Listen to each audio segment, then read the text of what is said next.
Okay, here we fucking go. At least I hope so. Are we live? Okay, we're gonna make sure this.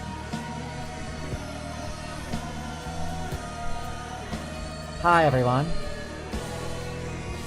Your longtime favorite Summitable Pathologic, now streamer I guess, is here. Here is Pathologic 3, Quarantine. It is the prologue demo to Pathologic 3 in full. What I'm going to need you wonderful people that have shown up in chat early to do for me is, can you tell me if my audio balancing is okay? Because, like, I have absolutely no idea. I've been fucking around for the last 20 minutes and I think it's okay, but you may need to just tell me if it's not. Yes, of course I'm cosplaying Playhead. Of course I fucking cosplay. What do you expect?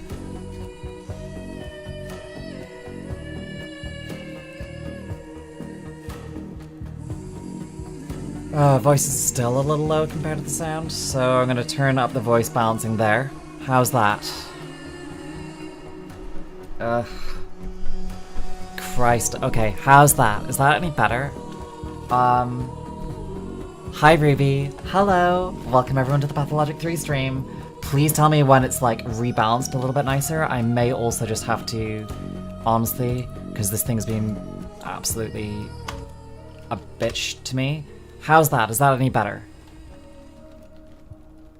Please, please, fingers crossed this is better.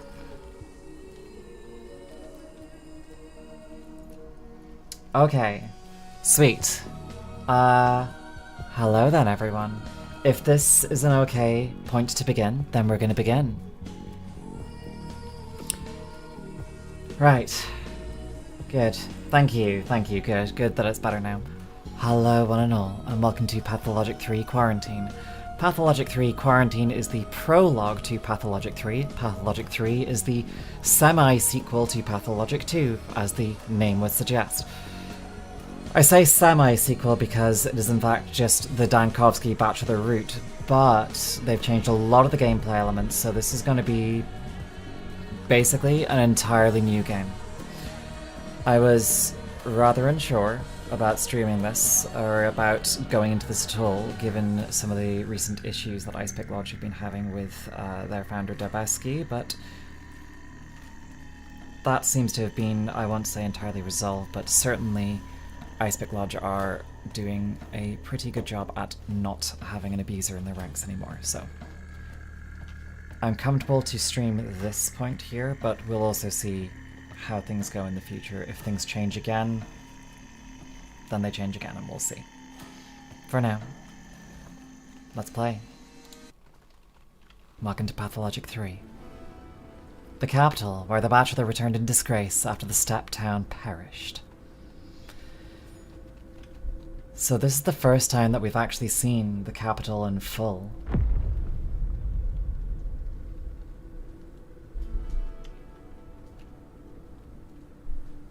It looks like... Ooh, that's interesting. It does look like a kind of a early 1900s nebulously Moscow, nebulously St. Petersburg, not really specifically anything. Ooh. Ooh, the graphics have gone a bit funky. We're gonna just double check that something is... That's odd. Alright. So this is a work in progress game. Sometimes the graphics might go a little bit weird, and that might be my computer rather than the official graphics of the game itself, so I apologize if something goes a bit strange. Here we go.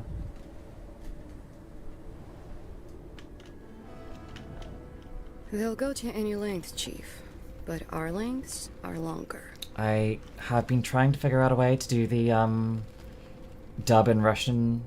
Sorry, the text and subtitles in English and the dub voice in Russian. I have not been able to find a way to do that so far. This is just the demo. The official one, I'm sure, will have that. Here we go, talking to Serafina. Why aren't you at the interrogation yet, Bachelor? You're supposed to be there already. What happened? Why did you come down here? We're running terribly low on mice, and the mice themselves are a little feeble, lacking in enthusiasm. I would dearly love to change the voice acting. Hang on, Chief. Did they summon you because of Thanatica? Will the order to shut down the laboratory be revoked or postponed? No. I believe I was summoned here because of the sand plague. They fear the epidemic might have already spread there, to the capital. So you're that doctor who first discovered this deadly epidemic, the, dirt disease? Is it true that it killed off a whole step town in a week, 25,000 dead? Listen to me, all of this is just hearsay. Please leave our director alone. He has important work to do. And you, Chief, should hurry off now. Your appointment is at 8. No, answer me this, since you're the one in charge. Is it true or not? You said there was disease already in this capital. I never said that. I said they believe the epidemic might already have spread here. That's what I said, and the bureaucrats are usually wrong. Or, not exactly 20,000, strictly speaking. Fewer, and there were 417 survivors, a scant but non-zero amount of hope. We're gonna go with that one, I think. Oof. Is that fucking a glare? That's a glare. Oh dear. Oh no.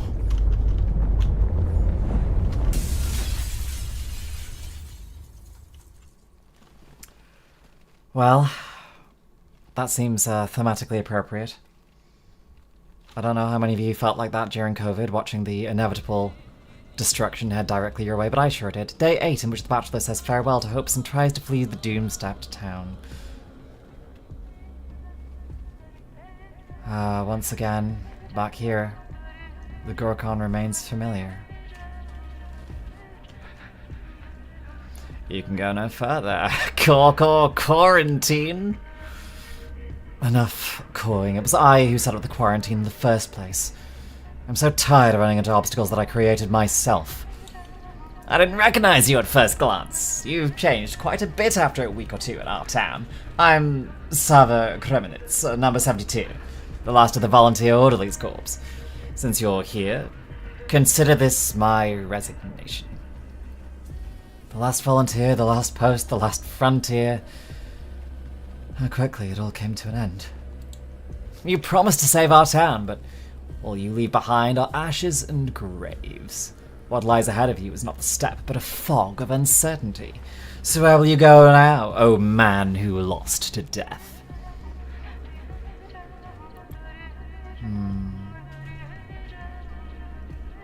What a way to talk to me, 72.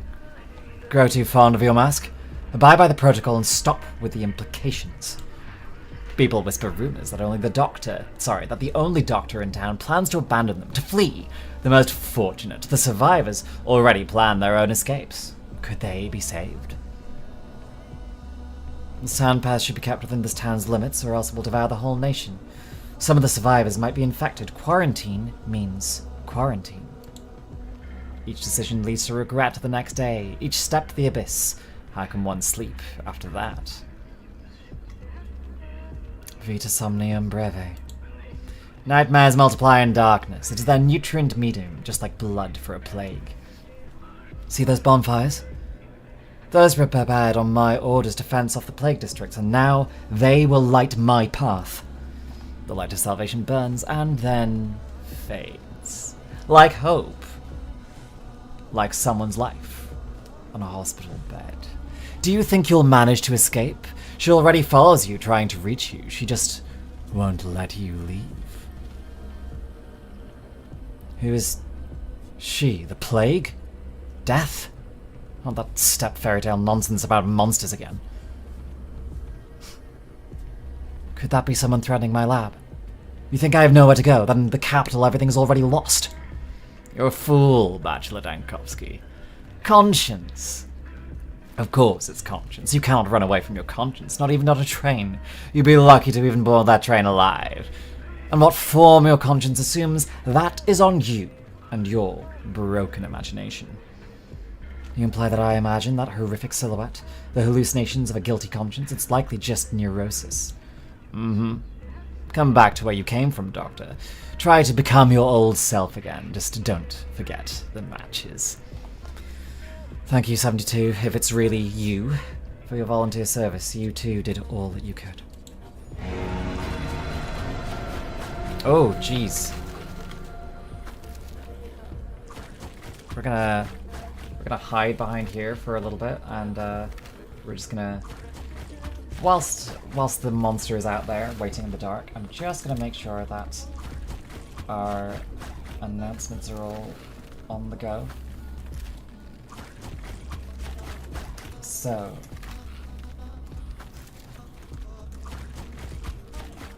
pardon.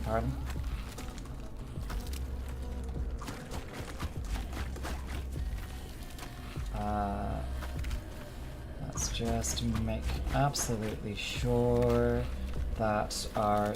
I'm so sorry. I've been a very silly person and forgot to do any announcements of the stream. So we're going to just do that now. Whoopsie doodle. I will of course post the stream to general chat later. Right. Here we go. Oh, did that do anything? Okay. Okay. Okay, I think I see. I see the mechanic here. Oh, that did not last long.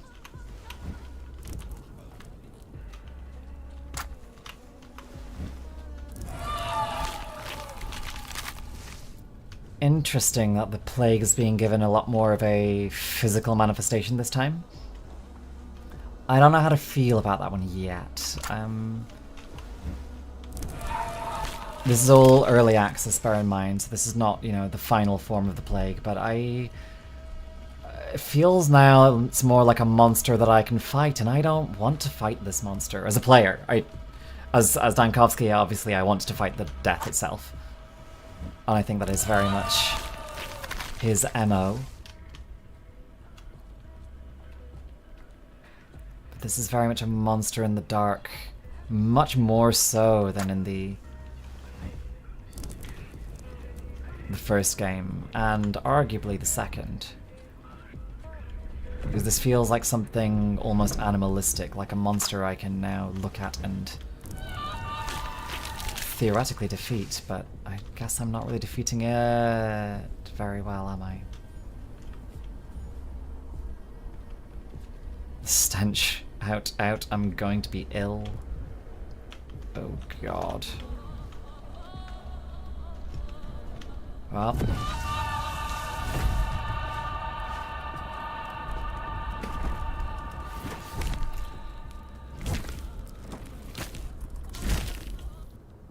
Interesting. Okay, I like the mask. The day before, in which the bachelor leaves the capital to venture to the edge of the world. This is Thanatica. This is it. You know the thing I really like about my fellow Thanatica people here is that it feels like a proper Eastern European LARP, you know? We used to keep Calyptra in here. They feed on blood, but the simple fragile butterflies that feed on flowers and light were in fact stronger. Necrophages. But of course. We are dying every minute of our lives. I've challenged this unfortunate phenomenon, an undoubtedly surmountable phenomenon. Is it Oberik's message? My dear Bachelor Dankovsky, I was dismayed to learn that the powers that be intended to shut down the laboratory that earned its renown through your thanatology research. Is it true they branded your work scientific extremism? If some deem the study of death, aging, and necrosis futile, I have found a case that will silence them and restore your good name. Simon Kane. Sorry, I'm really not doing Isidore's voice properly here. Let's try that again. Simon Kane, the ruler of our town, is a living example of inexplicable longevity. Come at once. This discovery can be a sensation. Save your lab and bring you fame. Your faithful colleague, Isidore Burach. P.S. I have already spoken to Simon. He agreed to assist a scholar of your renown in this endeavor. We have great respect for daring ideas and far-fetched projects.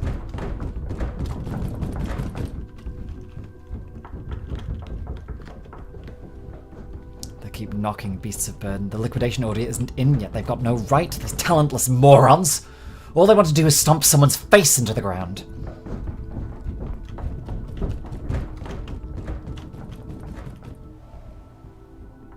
They say he stutters outside Thanatica, but I wouldn't know. Grandmaster in chess with death. I wonder what happened to him afterwards. We made great progress in calculations of human life, but failed to calculate a course in academia that would be acceptable to the powers that be. I like these two. I like these two a lot already. They've got a lot of character in their design. Enough? No, not enough. Never enough. Do you hear those peculiar footsteps from the stairs? Ominous footsteps. I think they're coming for us. If they catch you here, there's no telling what might happen. You could even be arrested. Then again, if not taken at face value, but rather, you know. Shall I continue? The ruling goes on.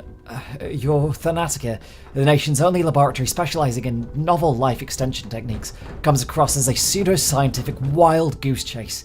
The so-called effective immortality project. There'll be an inquiry based on our results. The Academy's Special Commission, which, as you know, Karlovich is on. They'll wipe the floor with your Karlovich, and he'll throw up his hands like he did with the immunology affair last year. He's not going out on a limb for you. Wasn't him in July going around here saying he was disappointed, or do I have him mixed up with someone? God, fuck, it happens when you're tired. Karlovich will help me if I present clear evidence. Instead of sarcasm, why don't we try thinking? Sometimes it leads to astonishing results. I'm not going to be the bitch Dankovsky. I'm going to be maybe a slightly more... But I do headcanon that this is what he's thinking in his head, is this little smidge of hypocrisy here. Karlovich will help me if I present clear evidence. Oh, but there's more. Has, according to a number of scientists, including Voronin, Ziegler, and Vilanovich, achieved significant breakthroughs. We can skip this part. There. In view of the Academic Council deeming it to lack any prospects whatsoever, the only rational course of action would be to suspend the research, transfer the laboratory to the purview of the Chemistry Institute, and dismiss its staff. I can recite it from memory by now. Perhaps you could retell it in verse, Platon. Calm you down and put things in a broader perspective. I won't let them. It's my life's work. I don't know to what extent you two might say the same. Oh, I'd sooner lose a wife, an arm, an eye than Thanatica. Why does it have to be now? We just got a cellular level reaction. That's the one to go with. You don't have a wife. Given by the way you live, you never will. Fine, no wife, so make it both arms or both eyes. After all, I've got you and Platon. I'll do fine with just my head. Actually, there is still hope, Bachelor. If we present them that immortal man from the Central Step, what was his name? Shane? Even? He's not immortal, but his longevity is quite unique, if his letter is to be believed. Just shy of a century and a half, and he's in great health. No time, colleagues, no time. They're already climbing the stairs. Dankovsky, you need to run. There'll be no commission while you're gone. We can stall the proceedings. Just go. Fetch us an immortal right away. We'll tell them that you're on your way away on that trip. For once, the red tape will play into our hands. We'll stall. Reports, orders, you name it. An appeal if all else fails. But if they find you, they'll convene and force us to testify, and we won't be able to wriggle out of it. I agree. If you leave before you're handed the ruling, it's their fault for missing you, but if you wait until afterwards, that is obstruction. They won't miss a chance to hold it against you. They will use whatever pretext they can. They will anyway. Please, they're academics, not Ochrana agents. I see, dear colleague, that you're still labouring under the illusion that it's going to be purely academic commission. Oh, for God's sake! Playson, should we toss them out the window? That's it, they are here. Do you hear those voices? They must be deciding whose head is harder to batter down the door with. Get out! The eastbound train departs at 4:15. You can make it right on time. Thank you. I will not let us down. Oh, wait, one last thing. Have a look at this whilst you're on your way. You've been promising to for 3 months already, but you never found the time. It's a tool for studying tuberculosis, the air humidity thing, remember? Kaufman, Gorski, Anna Stain. Right, those postgraduates with their heads in the clouds. It's long past time that we got rid of them. It isn't. They spent 6 months putting this together. It really does respond to humidity, temperature, and air composition. We've tested it on dust. We've got more pressing issues right now. Case in point, when is report S-104 coming in? You know, the cytological... Is he trying to be funny or what? Get out, Chief! Use the back door and don't come back without your immortal. I'll be back in a week. Aut cum scuto, aut in scuto. We have a prototype. It's not in our inventory in full as of yet, but that's okay. Right, we escape out the back door. Why do they continue to normalize death? Stop normalizing death! Wait, just one more thing. One more? What might that be? Take care of yourself, Chief. You're so reckless, head always in the clouds. You don't really know how to fend for yourself, do you? Do you even care about yourself? As if you were any different, Seraphima. We're all doomed without you. Come on, it'll be alright. Enough of this. Are you armed? Why, I'm armed with my vast intellect and a quick wit. As long as I can open my mouth, they won't know what hit them. Daniil, are you armed? Seraphima, do you really believe the steppe is such a wild country? Please just take it with you. It will come in handy. Best I could do is point at someone and pretend it's loaded. It might not work on the bears, though. Well, at least point it, then. You could be very persuasive sometimes, Chief. Best of luck to you. And Platon, Seraphima. Here we go.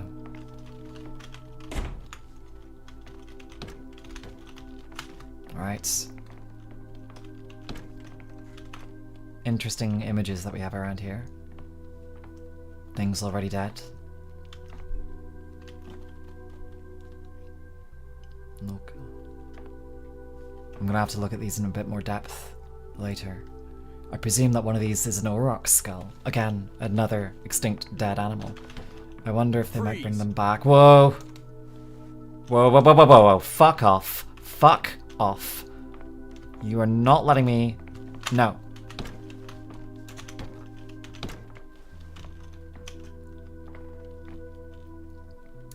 Nice that we have the intimidation option.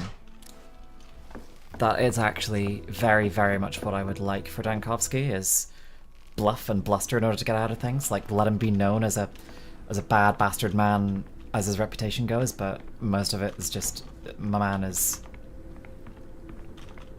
bluff and bluster all the way.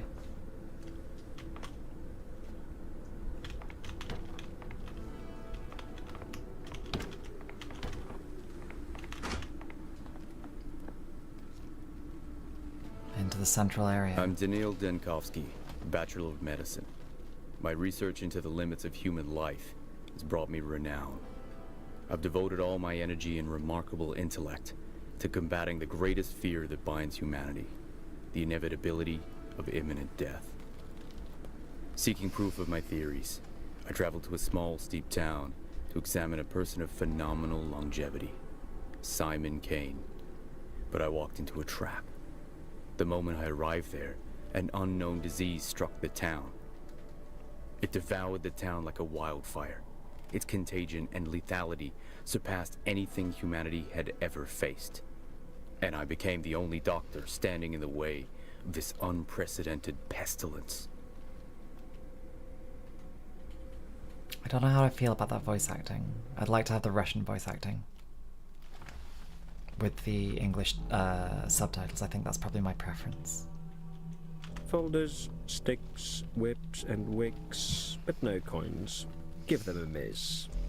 Let's go back to your testimony, Bachelor Dankovsky. Testimony? So this is an interrogation, a preliminary investigation.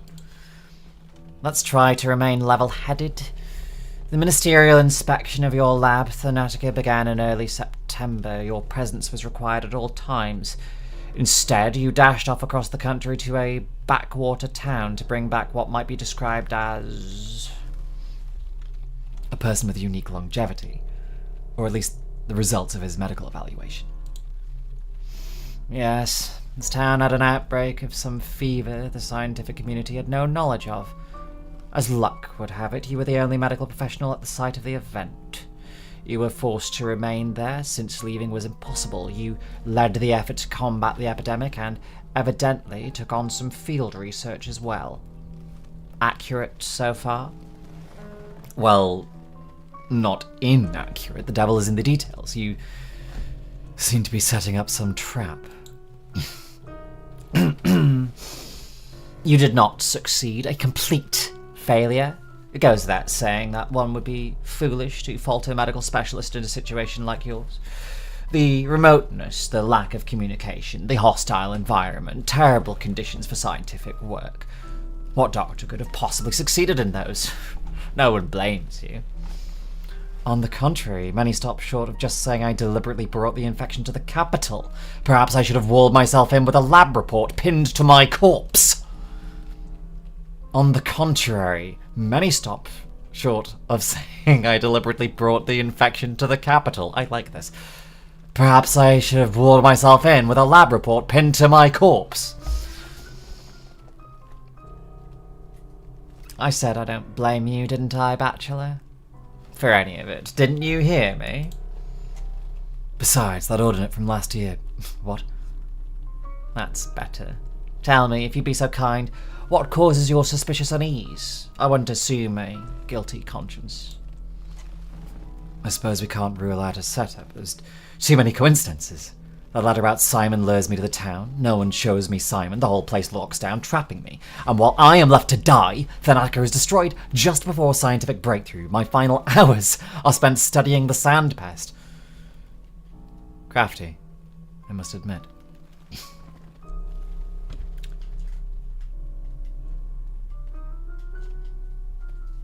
Are you alone, Dankovsky? My impression is of countless people occupying the same shell over these past 2 hours, one after another. What do you want to know? What could I have done?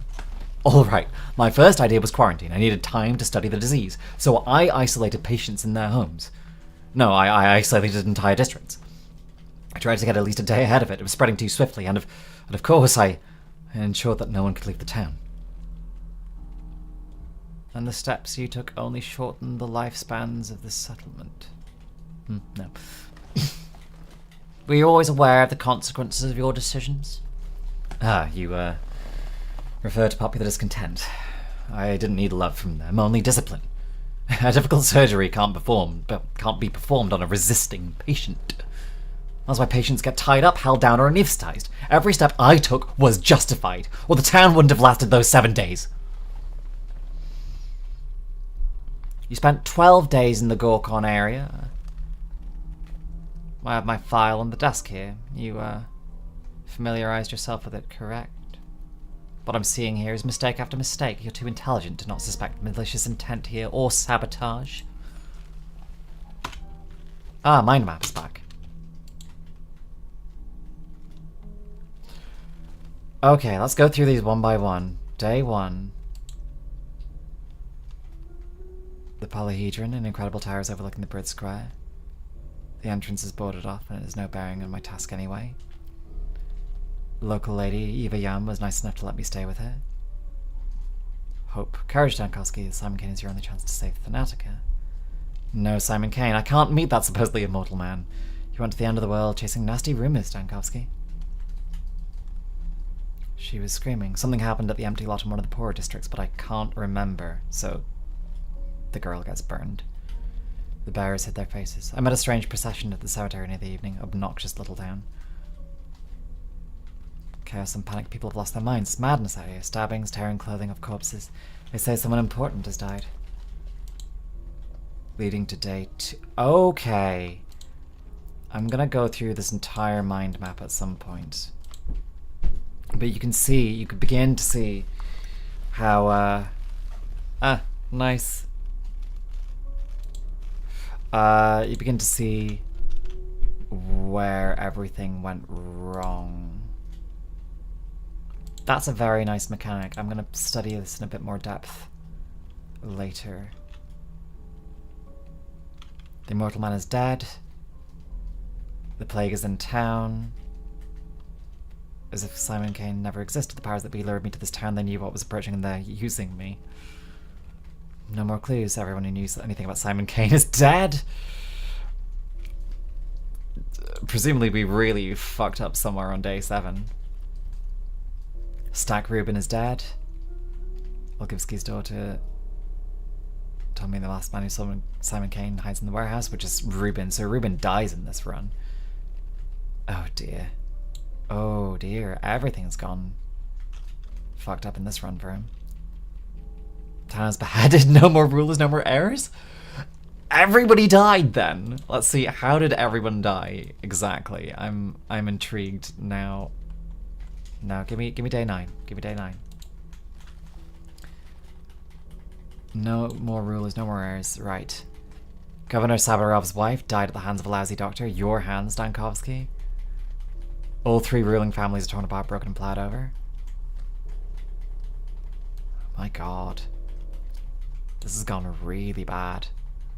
Trying to avenge someone, a local woman named Ravel killed the general. The army's lower. Ravel kills the fucking block in this. Oh no. Oh no. The army then brings in the cannons because, oh dear. Leading to Eve killing herself on day 10. Quite late actually. She kills herself on day 10. She normally kills herself day 7 before the Inquisitor arrives. And then day 11, the town's agony nears its final rest. Day 12 is defeat. So it's actually beginning very similar to how Pathologic 2 begins, in the sense of the game is already lost, things have already gone wrong, and now we're starting again from the start, I guess. Doing another rerun. I get that, I get that. That's interesting as a method. Having the Inquisition come in and interrogate him as a framing device is interesting.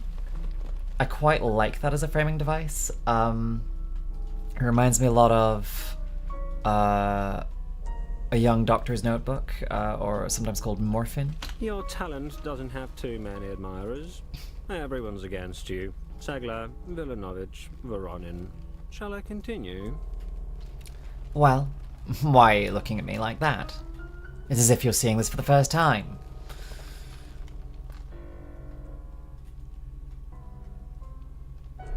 Facts lifted from their context, twisted into new ones. You know, the worst lie is partial truth. Alright, let's look at the 5th day. Remember when you seemingly admitted the vaccine was possible? You had volunteers brought to you and inoculated them with sandpest. Are you still with me, Dankovsky? Look me in the eye. Are you here? I am here, but I'm certainly not with you. Whose testimony do you even base this on? Who slanders my name? No, this is incorrect from the start. Do you intend to provoke me with this preposterous document? What is your goal, Inspector? Calm your nerves. The very reason you're sitting here is so that we may find the truth. Isn't it? Does it matter? You've said enough in 2 hours to not only be fired from your department, but also tried as a criminal. I won't be intimidated. I'm a doctor, a scientist. Do you hear me? I've come back from the hell of the phantasms of a nightmare could never portray, and I worked there as a doctor. Do you understand? A doctor, not an exterminator or inquisitor, nor a police inspector or army commander. I am a medical professional. The number of people you've personally killed already puts you ahead of many in the army and police. You're an intelligent man, Dr. Dankovsky, one with decisive judgment, unafraid to make mistakes and answer for them, and for that I admire you. Enough with that tone. Don't you grow tired of it yourself? Put this on record. That backwater didn't have a hospital, understand? It did not have a hospital. But it did have a theatre, so I repurposed it, somewhat, into a hospital. I study patients there, creating a vaccine that was a priority. That is what I did. I vaccinated people. An hour ago, you said a vaccine is impossible. Creating a vaccine isn't simple as brewing a cup of tea. The disease mutated fast. The scientific community had never seen anything like it. I had to create a vaccine every day. Do you understand? A new one each time. All the while, I had no equipment, no lab. I had to improvise new methods in a matter of minutes. A theatre. Well, let's talk more about the 5th day after you arrived.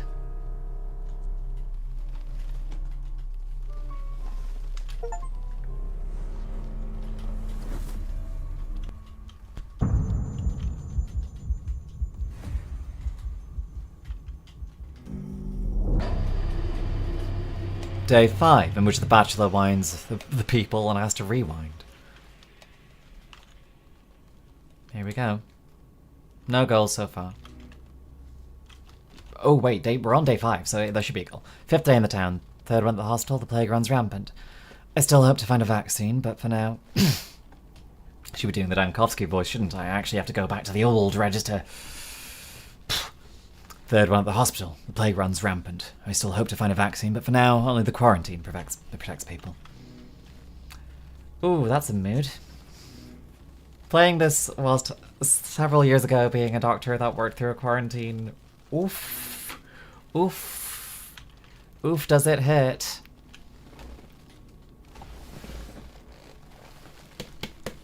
Signor, you're here, upon the stage once more. The man who made a hospital out of the theatre. We'll have eyes on him aplenty. Do you know what the orderlies behind your back are whispering? I don't care about gossip so long as it doesn't distract the orderlies from their duties. Your servants will be fine, Signor. Will you? They say you have a seesaw in your head. They picture you a man atop a board, atop a barrel, gun in hand, aiming as you roll and teeter to and fro. A seesaw inside my head. Maybe the rumours have a little truth to them. Extremes, Signor, extremes can kill you dead. One moment mired in apathy, the next in mania, trying to do everything at once. You're caught between your pounding heart and your 2 hesitating feet. A man of impulse, yet sometimes paralyzed. That there is your seesaw. Well, it's hard not to veer into extremes when a whole town's being consumed by a novel disease. As we stand here in the old theatre, let me then play the doctor and prescribe balance, the golden mean, though you may yet be swept to Scylla or Charybdis. And even now, what do you feel as you approach the sick? Indifference and gloom begin to burden you. Yes, I feel as though I'm already exhausted, already anticipating failure. The thought alone drains my strength. But you're exaggerating again. If I were really so depressed as to be catatonic, I wouldn't have even started this conversation. With me, you would. For I am but a player, a figment only of your mind. Indeed, Signor, you hardly speak when your heart races or when your mind has gone too quiet. Is it really that noticeable? The strongest treatment is right here, the same we use to numb the hopeless sick. These drugs may work for you as well, but mind that as you take them, you become accustomed to them, and you will need more and more each time. I didn't expect I'd be choosing between using medication on myself or a patient. But there are other ways out as well. A drink and a smoke, perhaps. Things you might not expect can stabilize you. To warm yourself by the fire or wash yourself in cool water. Even kicking a trash bin in frustration. You will know what helps you best. You are a scientist, so, experiment. Thank you, Thespian. It's easy to forget the simplest things. But quite an experiment. Measuring the psychological effect of kicking cans. I will be, sure to report my findings to the capital. And yet, it wouldn't hurt to take some pills with you. Who knows what madness lies ahead? Take something from the hospital supplies. Besides the other fronts you struggle on, there is the struggle within yourself, Signor. What could be harder? You could have just said, Medicae curate ipsum.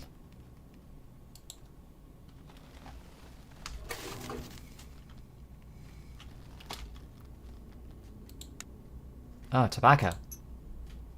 Believe that cigarettes have a calming effect, but nicotine is, in fact, a stimulant. Addictive. With each use, the effect becomes weaker. Mania plus 10. Camphor. Stimulant. Rubefacient. Causes irritation, much like everything in this down place. Mania plus 5. Bromide. Increases the inhibition in the cerebral cortex. In other words, dulls the brain. Sometimes it's exactly what I need. Apathy plus 25. We're playing Addiction Simulator, guys. Strychnine, a poison, which is the same as medicine, invigorating in small doses, addictive. With each use, the effect becomes weaker. Anything in the casebook? No, not yet. Anything in the artifacts? No, not yet. Inventory is what 'tis. The outer scale represents your mind state. Increasing mania is indicated by the scale going clockwise, increasing apathy counterclockwise. Both extremes are to be avoided as they will hinder your health and abilities. Use consumables in your inventory to combat that. So currently we're a bit low. We're on the mania scale. Sorry, we're on the apathy scale.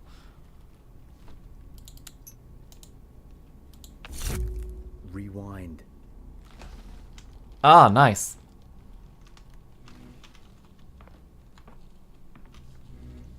That was a bad idea. Okay.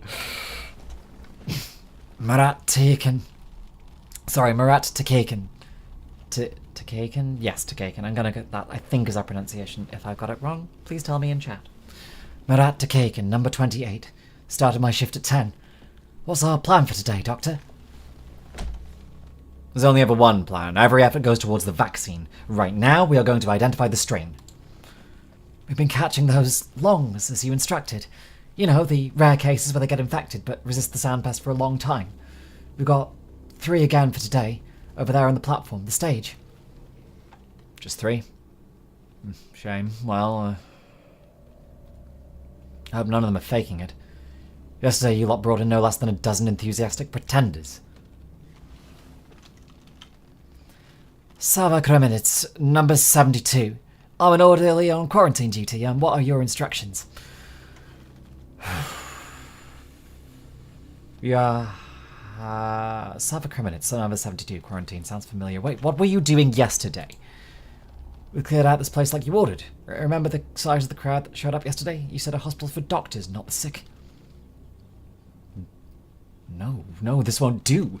Allow me to correct you. I said we needed space to work. I said the sick ward was going to be at the station now, and then this place would be a research facility. That was what I said. Basically, those who have the sound pest are beyond help. They're supposed to go to the general sick ward at the station to die. You had us give them morphine, laudanum, lead, and whatever else eases their pain. And the patients you wanted us to bring here were the rare ones who hadn't died within 5 hours and could even still walk. I'm afraid this is how history will record my orders, even though I meant something else rather entirely.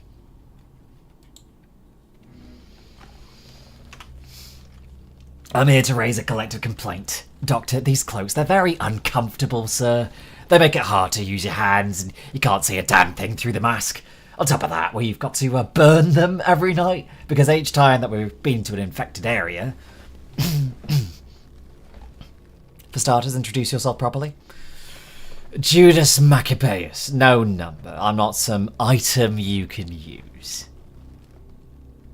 What means my name to you? Indeed. I can see that you aspire to heroic deeds, Judas Maccabeus. Maybe I shouldn't have used the drugs on me. Maybe that was a bad idea.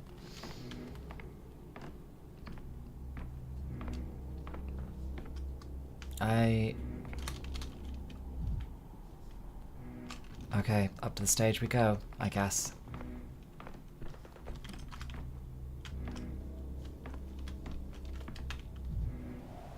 terminally ill, and I am terminally exhausted, but studying their intercurrent diseases might lead to a vaccine for the plague. Our boy! Son of a local medicine man, medical school dropout, Artemy Burdock, but his hands are so gentle. I have to. A man of the people in the worst sense. Zero education, dozen of opinions. What a blockhead. Don't recognize him yet, so... But I guess we'll see. Nina the Wild and Victoria the Warm. Seems like you could have used the rational one.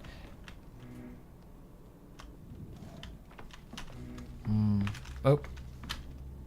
Well, conveniently we fell off the stage. That seems, fitting. The stomach isn't a mirror. Fill it with hay, no one will see it. Looks broken, Erden. Oh, the miniscope's broke. What did you want with it, Braddock? Made any major advances in that vaccine of yours, Oinon? They say precision instruments help with that kind of thing. Alright, touche, you're quick with your snappy retorts. Let's not rehash that whole whose medicine works argument all over again, or have you managed to create a serum from your herbals infusions yet? Colleague? We're gonna be nice. I've done the autopsies for you already. Numbers 1 and 3 had gunk in their lungs, number 2 had it in bronchia. You're saying it's pulmonary now? I'm not saying it's anything. I do the cutting, you do the thinking, right? I have my own storyline where I'm going to do what I deem right, and you'll have only a small part to play. For your storyline, as you call it, you could spend your spare time working here. Like in that quest line that you failed to do. Though honestly, I'd advise you to save those hours for sleep. It's not like my part here has been very significant so far either.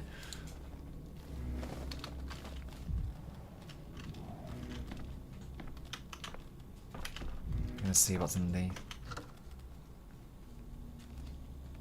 healing poultice, tobacco, bromide.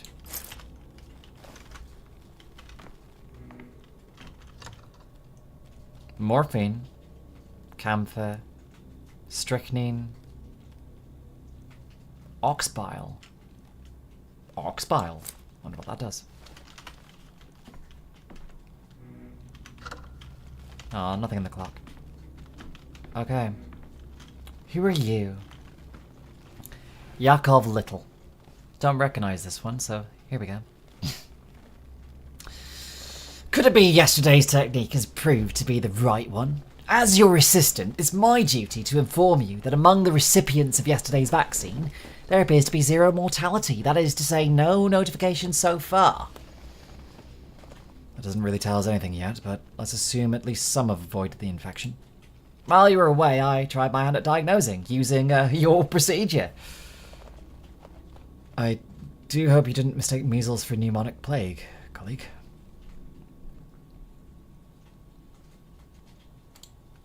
So I noted down symptoms using your approach. I crossed off illnesses based on the principle of impossible combinations, but I didn't really get anywhere. You know, sometimes I try to think like you do. I give my best try at that. I do this so I can understand you just a little, and I fail every time. The way your heads work is a complete mystery to me. Do you have the anamnesis? Sorry, anamnesis. My apologies. Do you have the anamnesis?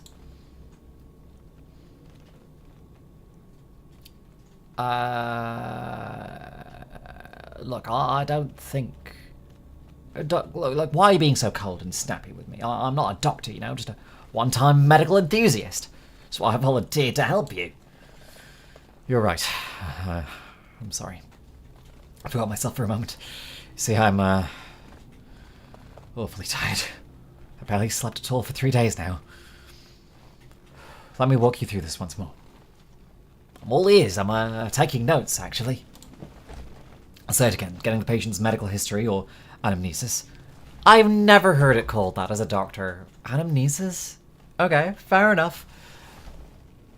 Getting the patient's medical history or anamnesis is your first priority.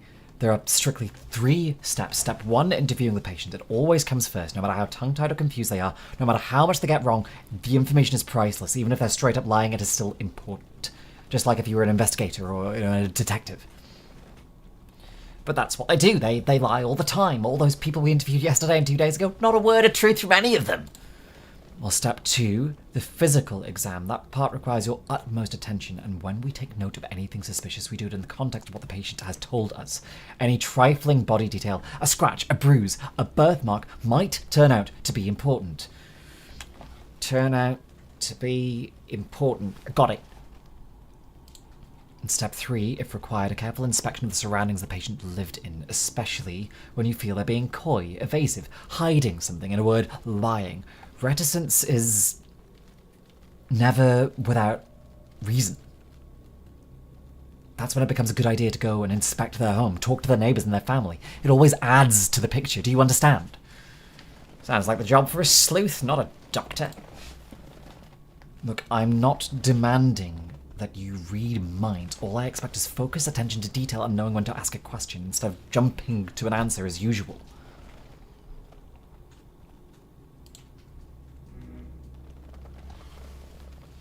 Ooh, new personnel files. How do I access those? Is it on those?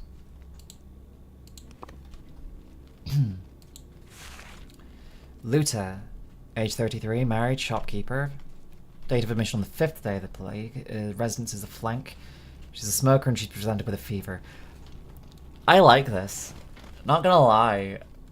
This actually does feel like actual medical work, in a very gamified way, of course, but I vibe. Suspected symptoms. Oh, I have to go through all of this. Oh. Oh. Oh, okay. So I can give various diagnoses. Acute bronchopathy, anemic vasculopathy, Bonkowski's fever, bradycardia, burning fever, consumption, hepatitis influenza, ink syndrome, lymphadenitis, measles, nephropathica endemica, epidemica, pulmomucus syndrome, serpent syndrome, step dryness, stone skin, Turin syndrome, step gastrodermal fever. Okay, actually being a doctor gives me very little in the way of advantage on this, because most of these diagnoses are not real things, but constructed in a way that I really like. I like this. I like this a lot.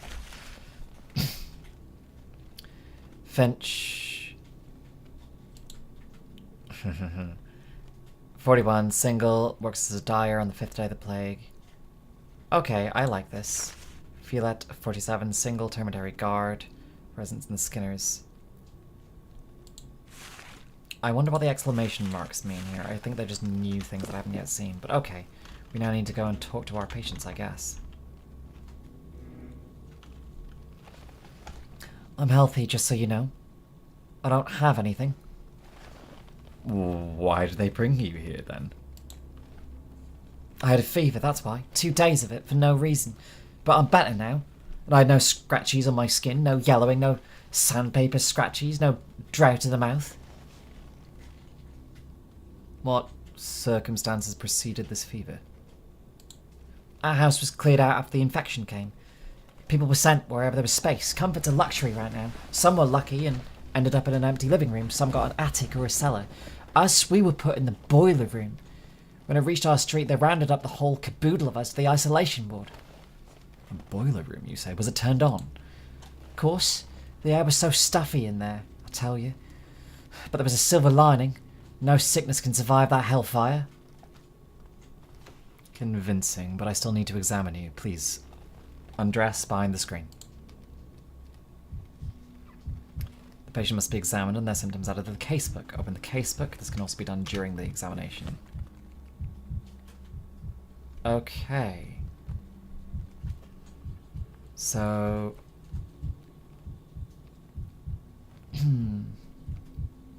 So she has had a fever. That's the only thing that we really have.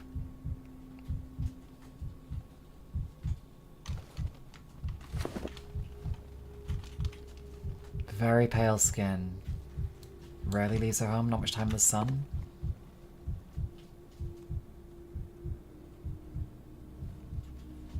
That's not... She's not really got ichthyosis, sorry. She's not got stone disease, itchy skin, but no, she's just got pale skin. She works as a shopkeeper, so that kind of does make sense that she's not going to be spending a lot of time out in the daylight. Her heart rate's only 65, so she's not got tachycardia.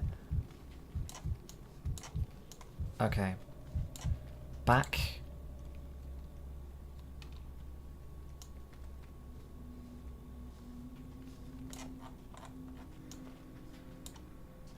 Arms. Oh, hematoma. Maybe she bumped into something. Maybe it's a symptom. Should ask where that bruise came from. So she's got hematomas. Other side of the arms. Nothing. Legs. Nothing. Legs reverse. We're spending a lot of time examining her. Okay, exit. You done with your exam, Doctor? Can I go now? Absolutely not. Examination with no questions can only happen at a morgue. I told you everything the last time, but if you say so, you're the doctor. Come here, Mr. Little. Let's fill in this patient's record together so that at least a modicum of knowledge settles its place in your head.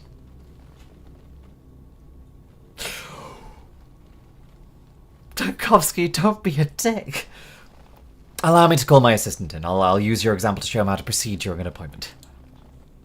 You called, Mr. Dankovsky? I'm here and ready to heed. So, Mr. Little, we have a patient here. She's claimed to be in good health despite having had a fever a few days ago. Do we take her word for it? Well, if she's had a fever, there must be a reason for it, and we have to find it. Remember this.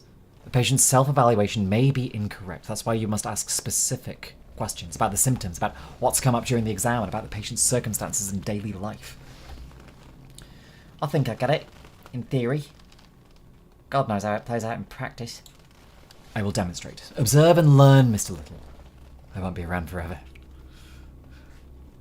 Patient is running a temperature, in other words, a fever. Open my casebook, look up fever, and tell me how many conditions is it listed as a symptom of. Influenza, burning fever, consumption, measles, tularemia. I can't even read the one after that. It's an absolute tongue twister. Oh, sheesh, there's so many of them. 8 diagnoses fit the bill. It's a frequent symptom, which means that you have to find others and narrow down the search. Then do it again and again until you are left with just one verdict. This, Mr. Little, is what is known as a differential diagnosis. The name is self-explanatory. We differentiate between similar things to find the only correct solution to our problem. Can't wait to give the method a try. Let's get down to it then. You look pale, Mum. Has your skin been like this since birth, or is this pallor recent? It's not like I get to look in the mirror a lot, living in a boiler room and all. But I don't think I've ever been pale. Rich do-nothings are pale. Me, I'm a commoner. So pallor isn't typical for you. We're marking that as a symptom. Mr. Little, add pallor to the fever in the record, and what do we get? Mere 2 conditions. It's down from 8. It's like magic. I can't actually open the journal, unfortunately, but I'll do it in a second. A single symptom, pallor, eliminated 6 of our 8 candidates. We are left with a choice of just 2. Where did this hematoma come from, my good lady? I mean the bruise over here next to your wrist. Did you bump into something? Or is there someone who batters you? Don't worry, there's nothing to be embarrassed of when seeing a doctor. I'm not embarrassed. Bruise? Well, that's news to me. I've never seen it before. And I can't remember anything like what you're talking about. I certainly wasn't beaten up. Must have just bumped into something myself and forgotten about it with all the fuss. The boiler room's dark and cramped. That's probably where the bruise is from. Mr. Dankovsky, I'm seeing this hematoma, this fancy bruise is on your list. Are you with us, Mr. Little? Pay attention.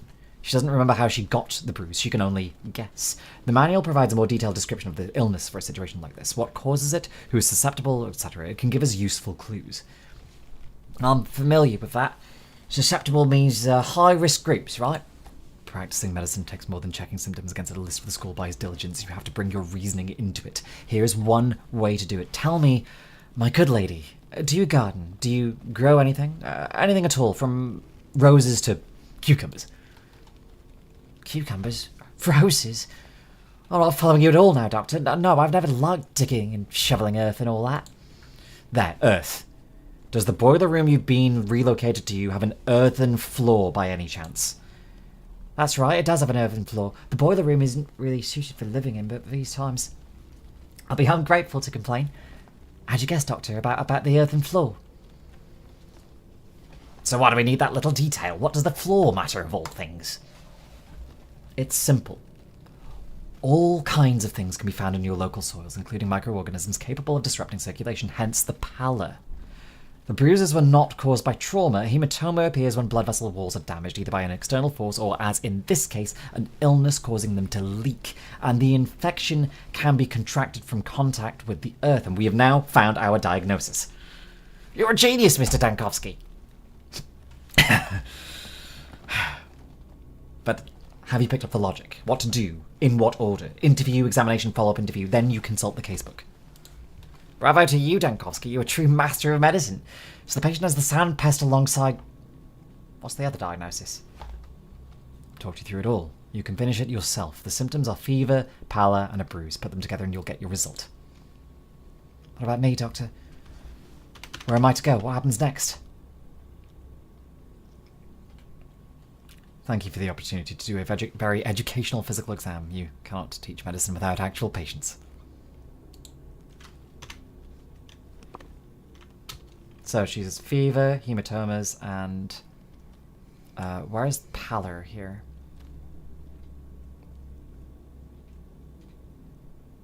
I would have put pallor under skin examination, but...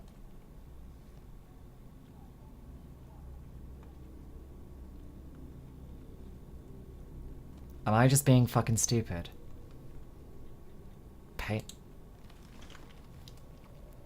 Am I being very stupid? I didn't see pallor.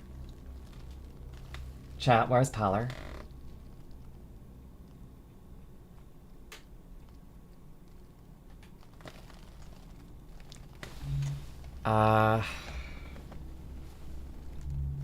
Is that under heart? Paleness! Oh, fuck me.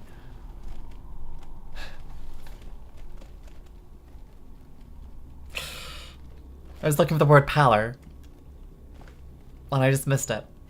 I'm very smart. I'm very, very, very smart. I promise. Anemic vasculopathy. Okay. Diagnosis determined by Dr. Dankovsky. I'm very dumb. Alright.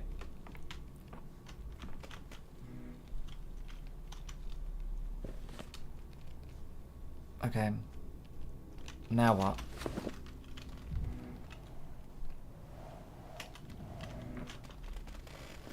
Are you gonna burn me? Even if you're going to be burned, I promise you're not going to be burned alive. Where'd you get that idea?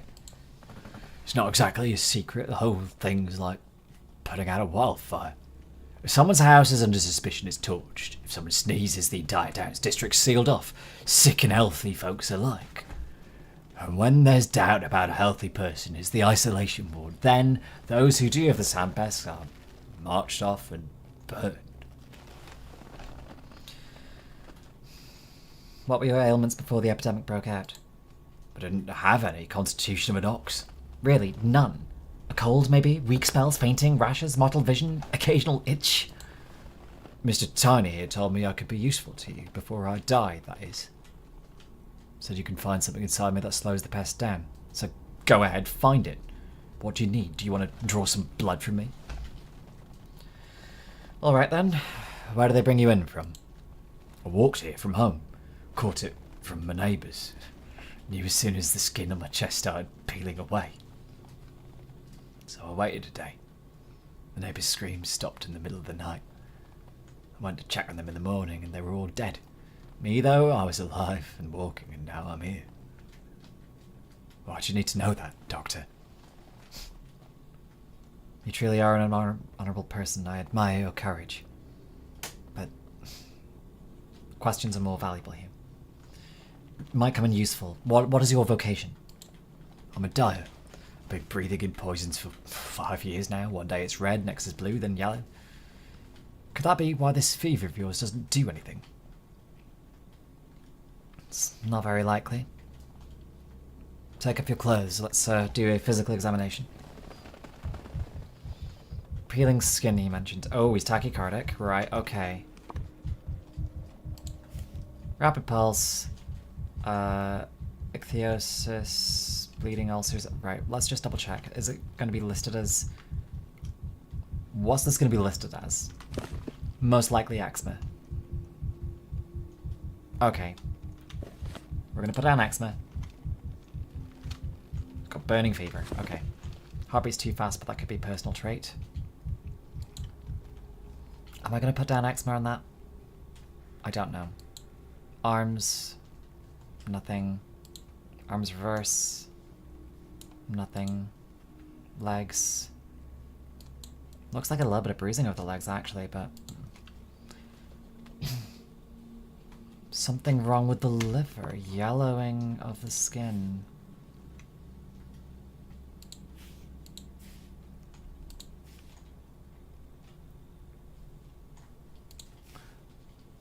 We're just going to say that he's got, for certain, yellowing of the skin, rapid pulse.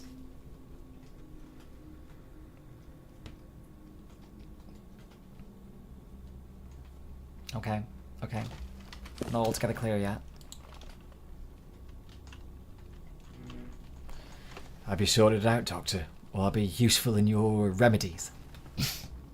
My vaccine, it's a vaccine that I'm working on, and please allow me to ask you a couple of clarifying questions so I can be certain of a diagnosis. It's a plague, of course. It's a sound pest thing, isn't it? The plague, yes, but there's another condition that is prolonging your life. You said it yourself. Your neighbours didn't survive the night, but now you are holding up admirably. Well, blow me down. 2 ailments making me healthier than if I only had 1.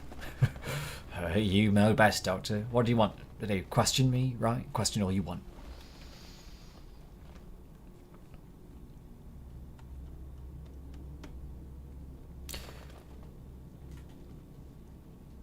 The skin on your foot is yellowing. Liver conditions could cause this. Have you ever noticed anything like that? Yellowing on my foot? That's dye, Doctor. I'm a dyer. A tab spill once. Here's the burn. It's hold and it's healed over time. Smaller and paler than before.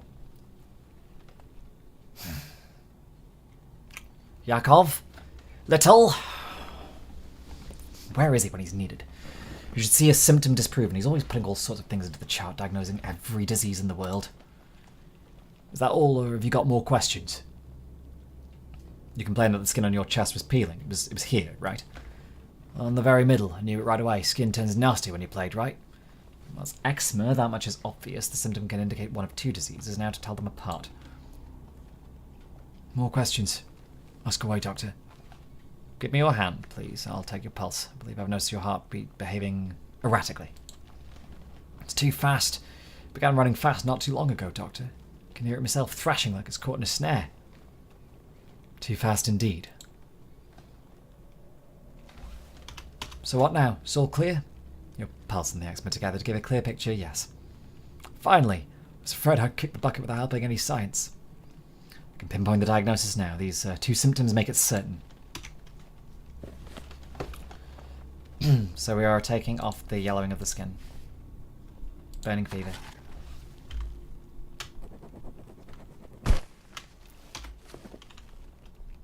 Yeah, I vibe with this.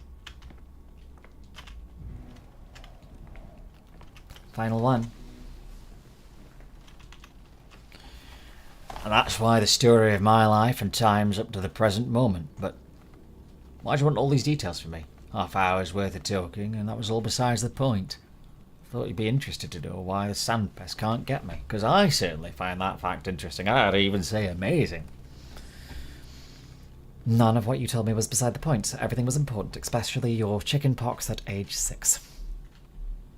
This is very familiar to medical work. Half an hour, half a fucking hour, Dankovsky. You could do that in 10 minutes. Are you a competent professional?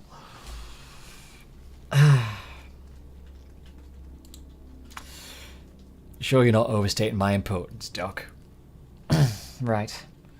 Well, Gumsky caught the termitary shut, and you've been guarding it for 6 days since Tuesday. This is the third time you're asking me. May I ask why you distrust me so?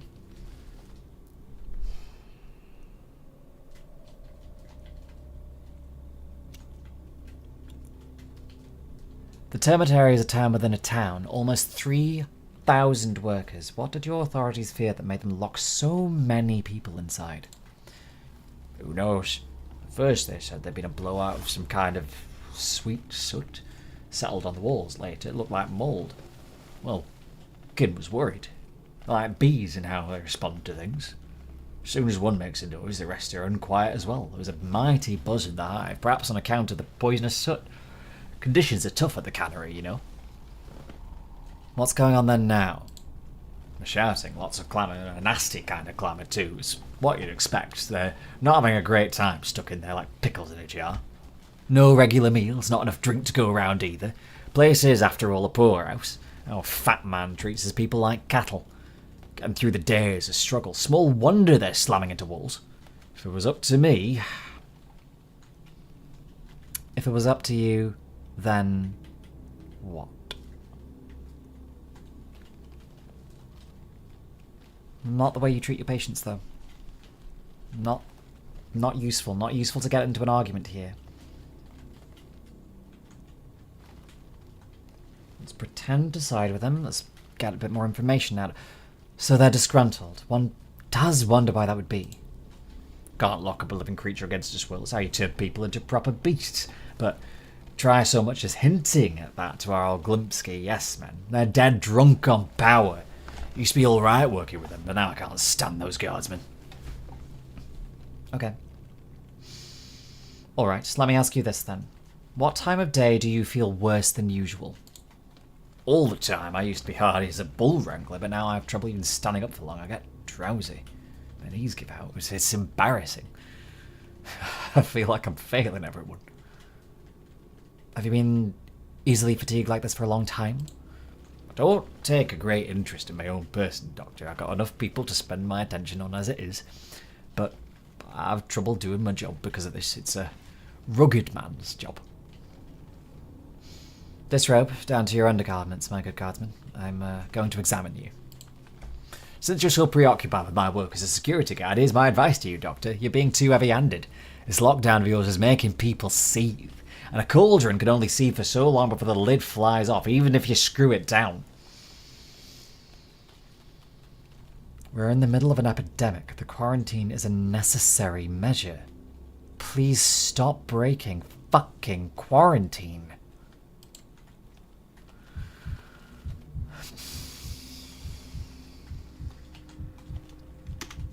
So we know a little bit about it already. He's got...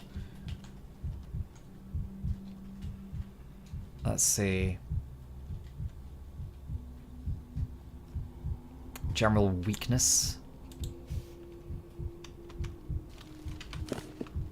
Strange redness. Rash, bites, something else. There's red spots on his face too.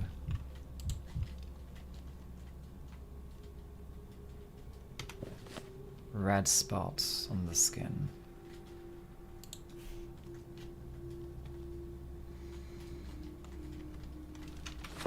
I'm going with what the game is telling me, that redness, skin redness and rashes kind of are the same thing, so like...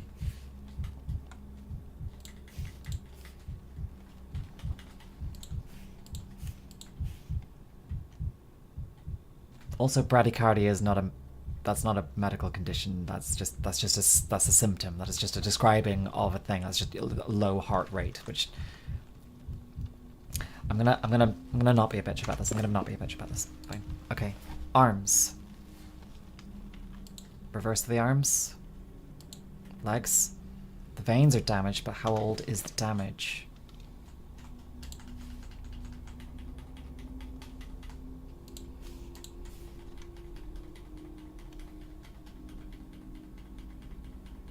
We're going to take the rash off for now because it's not altogether clear.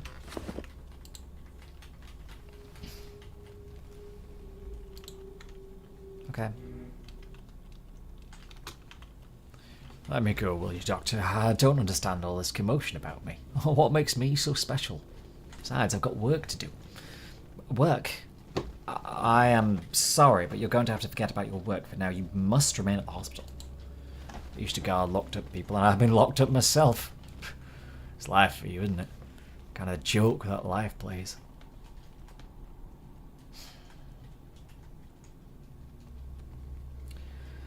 There's nothing to debate here. You can't stop a plague outbreak without putting strict measures in place.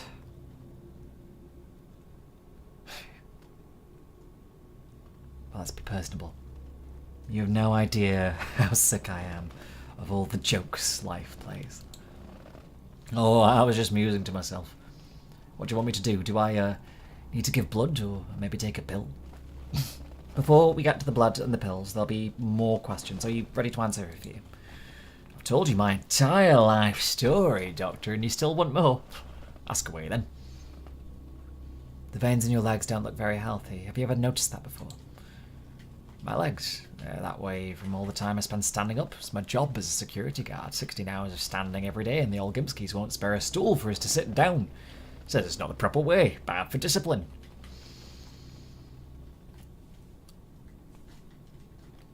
Working as a guard can easily cause a mundane case of varicose veins. On the other hand, at least 3 promising diagnoses on the vaccine front manifest as vein issues. Quite lost in thought, Doctor. Am I really that complicated? Can't wrap my head around the old me being at the centre of this brouhaha. There's a syndrome that fits the description, but it mostly affects drunks. So, I'd like to ask you, good sir, do you consume alcohol? Do you do it on a regular basis, and in what quantities? A quantity best described as God forbid. In my line of work, you must be alert, so my basis hasn't been regular since last year. Quite the contrary, it's been abstaining. Can't stand a drinking myself.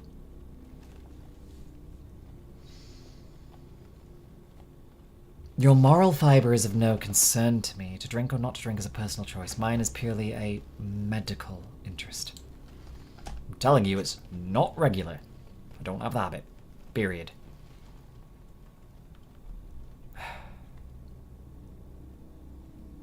No, I can't in good conscience put my stamp on a diagnosis. I don't have enough information.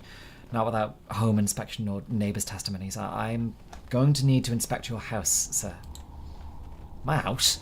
Why on earth, Doctor? I can understand talking to me, filling me up from head to toe, collecting my blood, but searching my home like I'm some bandit? What did I do wrong?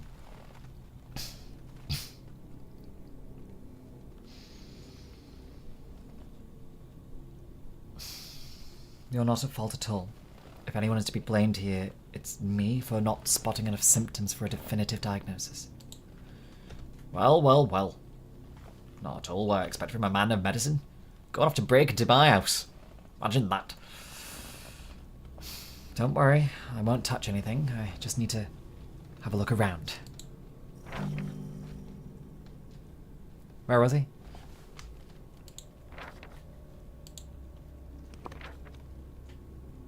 And he lives in the Skinners, right? Oh. How do I do that?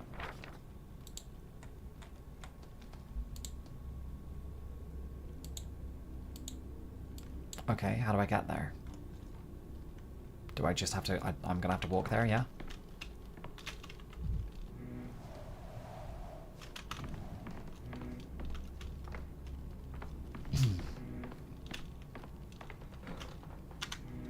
Let's just have a look at his... So he's got weakness, he's got vein damage. We're trying to decide between the two here, and I'm not... Okay. I'm not going to put a distinct diagnosis on this yet until we've absolutely confirmed. I do like this history, examination, investigation is what you should be doing as a real-world doctor in that order, and the investigation here is usually in real-world medicine, x-rays, blood tests, that kind of thing, but here our investigation has to be, well, what we see in the step. Worms, her bride, kids. Well, a kid. Erkeni birid banagia mende erdem. Amaka medenogie karaogib. He wishes you many years of life, Erdem.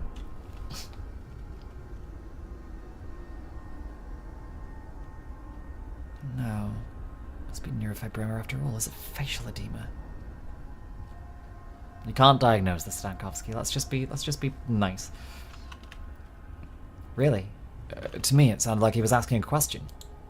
He asked, could it be, Erdem, that if your kindness were weighted against your wisdom, the wisdom would outweigh it? That is his question, more or less.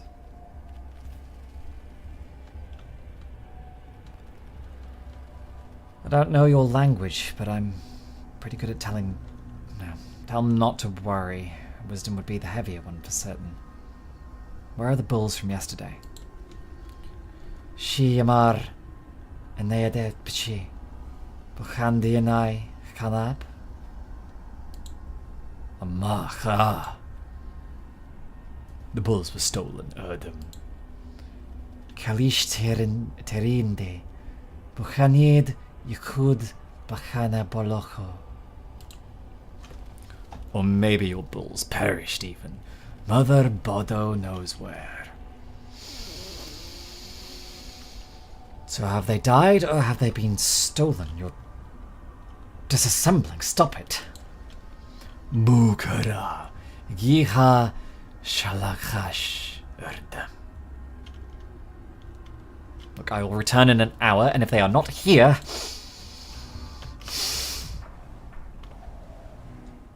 People in masks? People? People? Question marks? In masks? The locals don't even turn their heads. That's just how they dress around here. I suppose our big city ways would seem just as wild to them.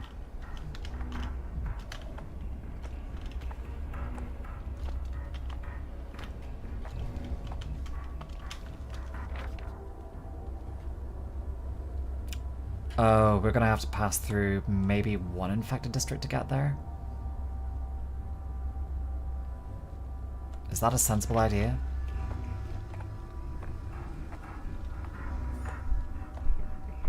Well, apathy is high. Time itself, the will to live, and amalgam slipped through my fingers. Without amalgam, the other days of the story become inaccessible.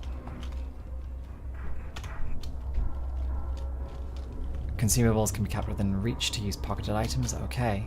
Whoa! Whoa! Whoa, whoa, whoa, whoa, whoa.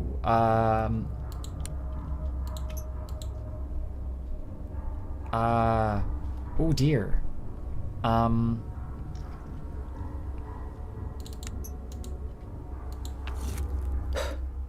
Oh dear, that's not good. Okay, we're gonna use... More thoughts. More thoughts. Oh dear, I may have made a mess of that. How am I supposed to leave a district, find the archers with the clocks?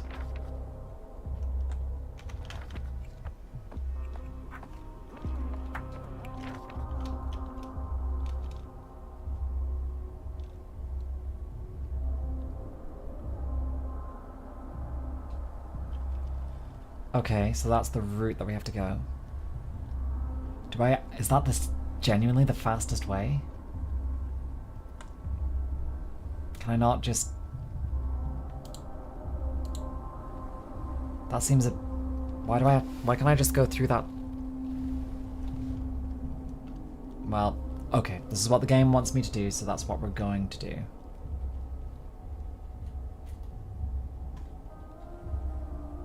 Oh, because it will dump me at the nearest quarantine.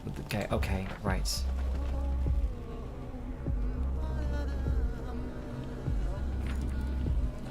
Dangerous districts require attention that can't be traversed around using the map.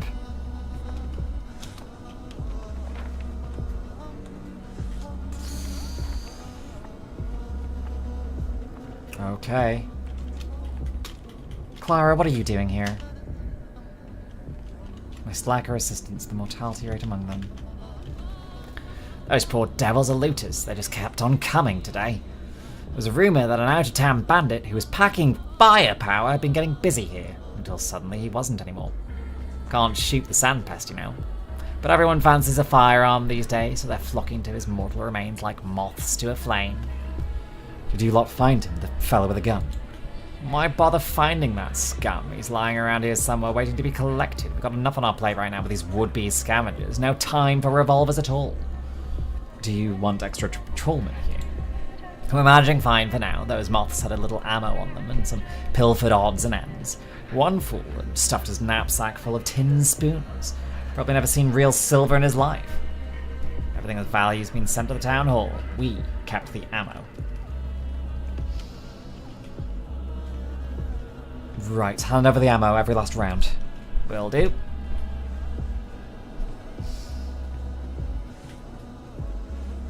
How did this charming lady end up here?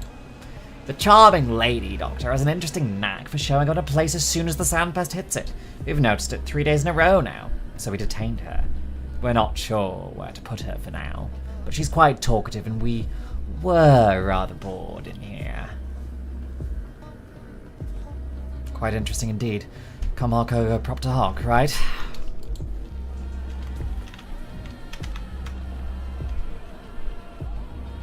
Oh. Look at my hands. Ignore the dirt. Just focus your gaze. Okay, Clara. Hello once more. Listen to me, Bachelor. Please just set our differences aside. They're accusing me of being the Sand Plague itself. Once I learned that you woke up on the eve of the epidemic in an empty grave with no memory, you seem like a perfect candidate for patient zero.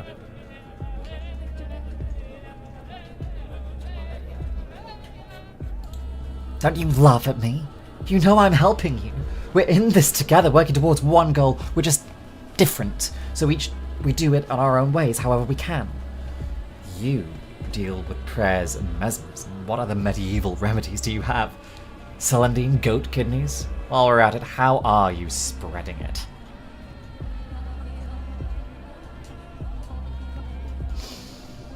Just yesterday, you were hissing at me and assuring me that you have power over death, that you hold us all in your hands, that you can bind and destroy. Didn't you? Remind me, please. That wasn't me. It wasn't me. It was my double, my twin sister. I didn't know. I've told you. And that Harrispex of yours too. He didn't believe me, for some reason, even though he did see us two together. These are the orderlies that arrested you, right? If you came from the outside of the district, they would have just sent you away, so you must have snuck in from the inside. It's the other way around. I feel where the infection will erupt next, and I go there to help. Please, you have to believe me. I'm tired of these ridiculous games. You're a big girl, Clara. It's time to answer for what you have done. If anyone, it's she who is ruining my reputation. My twin sister, she must be here somewhere. Try looking around. You might be able to catch her. Will you believe me then? No one has ever seen the two of you together, not even Barak. Neither will I. That sounds like a side quest. Difficult case. Diagnosis was clear, but the patient denied a symptom. I need to visit the home to find it. Oh. What do I do?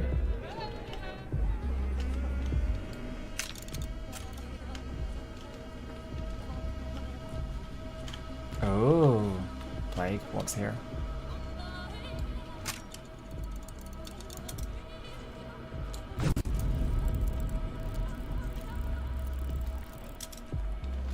What does this do?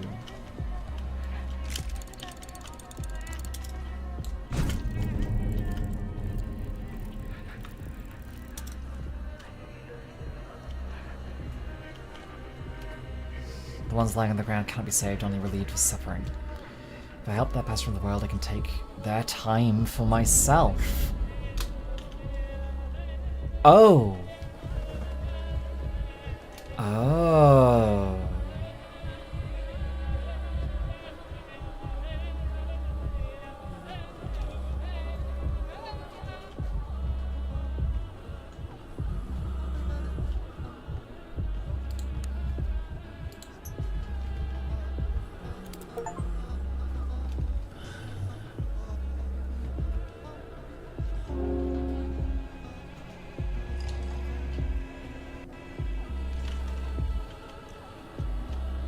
Interesting. I'm liking these mechanics so far. Also... Ooh, deterioration. Thoughts galloping.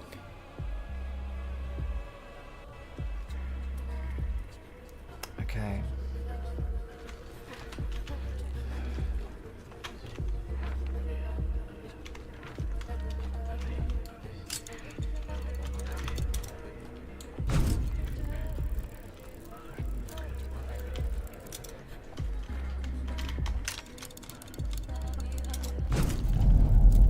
Okay, I don't quite understand what I did then. But I think I stood in a plague area. Can I go into the houses? No.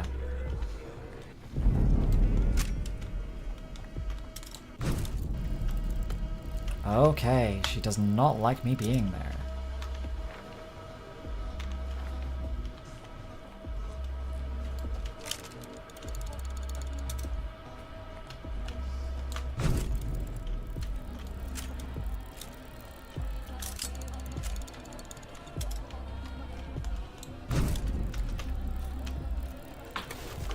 Whoa, whoa.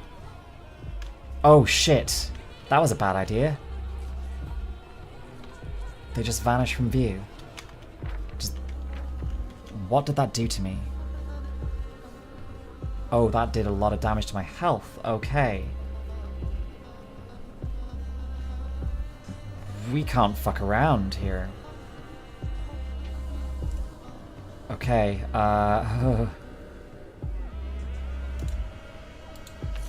Half a tone louder. smoke a little bit more and not walk into plague people.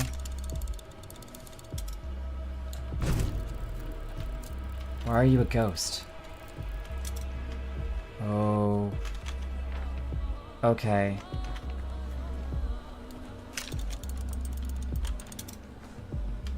Corpses, corpses. Right, so we need to not go too near.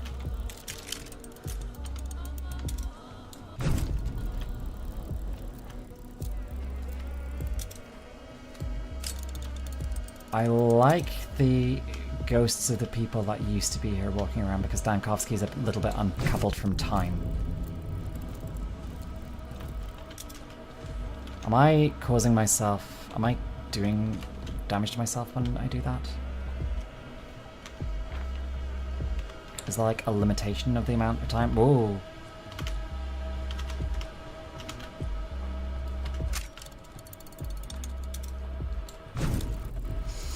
I don't know if that does anything.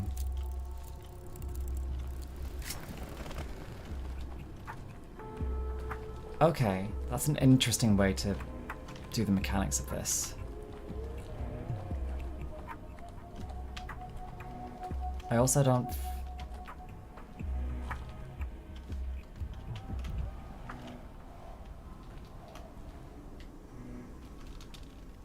Oh dear. Interesting though. Right.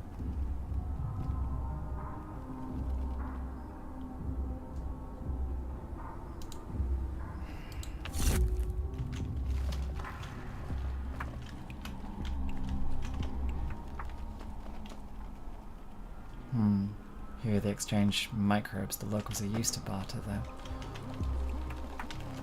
Oh dear. Well, like, at least I can actually run around again rather than get stuck in apathy.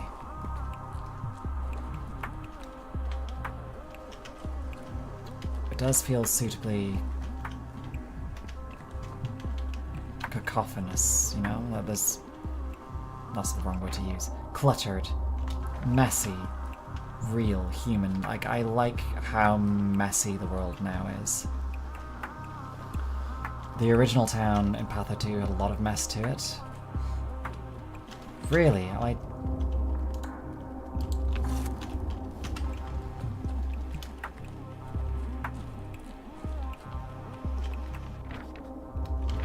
Dang.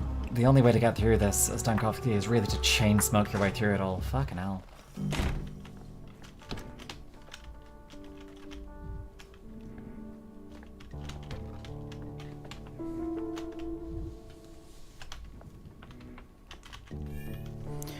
I could use some quiet. What does that do?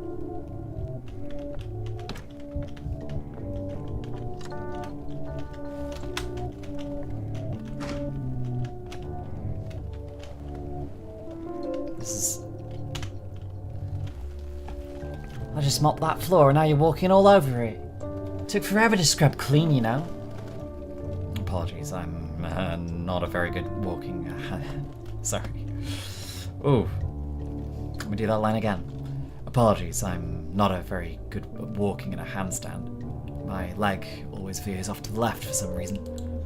Stop that clowning, will you? First, he's turned the bathroom upside down, but it's our only one for these apartments. People wash their kids here, take their own baths on Tuesdays and Thursdays. They keep it clean. And now there's you with your remarks. But you're a pal of Philip's, aren't you? Philip's in the hospital now. He's under observation, and I'm here to find out how he got sick. So Philip's in the hospital. Perhaps it's for the best. Have you been living in the same house for long? Do you know him well? We've known each other since we were kids. He was like a brother to my husband. I helped him out his whole life with cleaning and cooking and whatnot. He was a loner with no one to take care of him, and it wasn't too much trouble for me. We were neighbours after all, and friends. Philip was lucky to have you. At this rate, he'll soon start to envy people who live in these small towns where everyone knows everyone. We drifted apart a little as time went on, but he used to always thank me. Then, one day, it was like a bam, he forgot everything. Never said a word anymore, scurried past me to his apartment, eyes down, no hello, no goodbye. But he sure showed this bathroom who's boss. So this sort of frenzied rage isn't typical of Philip? He'd never trashed anything before, and he was otherwise well behaved? What kind of person is this typical of is an easy guess. You often get this with drunks. One moment he sits there quietly, and then he's delirious all of a sudden. With all this ruckus and mess, at least he didn't punch anyone out.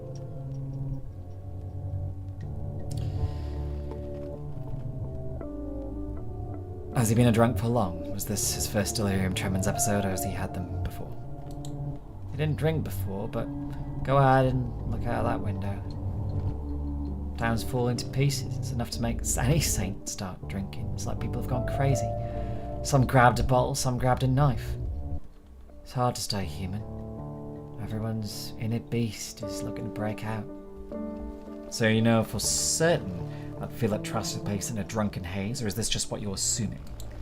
Well, what do you think happened? Didn't it just trash the shared bathroom? He was sick all over it.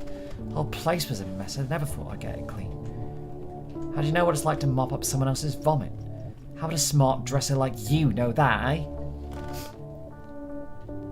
I went to medical school, my good lady. The quantity of vomit I used to cart around is more than this entire house could disgorge. I figured out everything out you needed. I'd like to finish with the cleaning here. Kids from downstairs will be here soon to wash their hands before eating. They'll be better off if they don't see this mess. Just a minute. Is there anything else you can tell me about Philip? Do you happen to know any illnesses that he's had in the past? Chronic or acute? Just whatever you can remember. No. Man was never sick. Strong and tough as a cart horse. And I mean, I could easily imagine him pulling an actual cart. That's why they hired him to guard the old Gimski meat cannery back in the day. You two talked more often at that time, right? If you ask me, Philip may be built for the job. But it's not a job for him. Termitary needs security to make sure the step brutes aren't beating about town. But he was getting sentimental about them. That's why he and I fell out. We argued about whether worms and herb brides were our equals. Some security guard.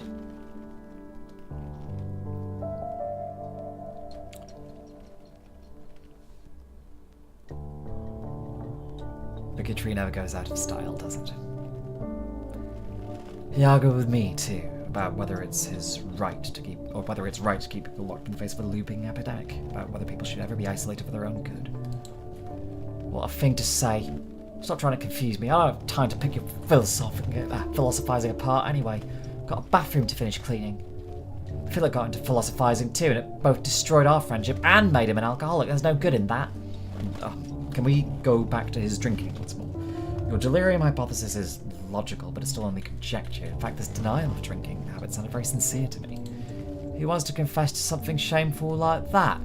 The thing is, lifelong sots are proud of it. It's the new-made ones who are ashamed. I hope he's ashamed. So he must darn guess if he is. It's like he's become a completely different man. For all I know, he's lost all sense of himself at this point, gone completely off his rocker. Off his rocker? There's something new again. Are you just talking about the bathroom incident, or is there any other evidence that he's off his rocker? These episodes, you know, before he has trashed the bathroom, I hear this muttering coming from behind his door every night. And he lives it alone, no family, no one visits him. My husband and I used to be his only friends. He started talking to himself, and that's a sure sign. You may be right after all. The hallucinations do point towards delirium. Well, are we done now? I have my limits too, you know. Mopping floors is hard enough, but bad-mouthing a former friend is harder. I'm sorry for the poor dummy. Where's Philip's room? I'd like to take a look before I go, after all. It's further down the hallway. Here's the key. Got work to do. Been breaking my back for half a day here, and whose fault is that? A fool who's also a drunk now, poor soul.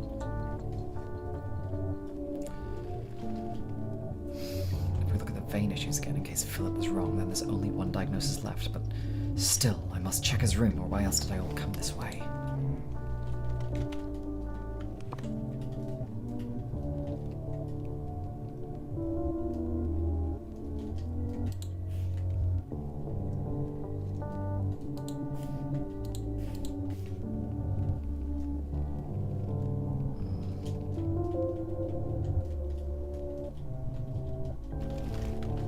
Does that really leave only one diagnosis?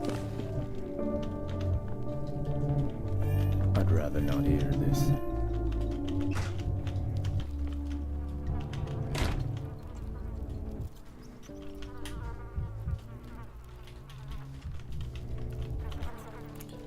Sayonara, Erndem. Well, this is news. The neighbor told me that Philip lived alone. Baishinya Garga. Bikaranab, you're angry. She yunde ripshi.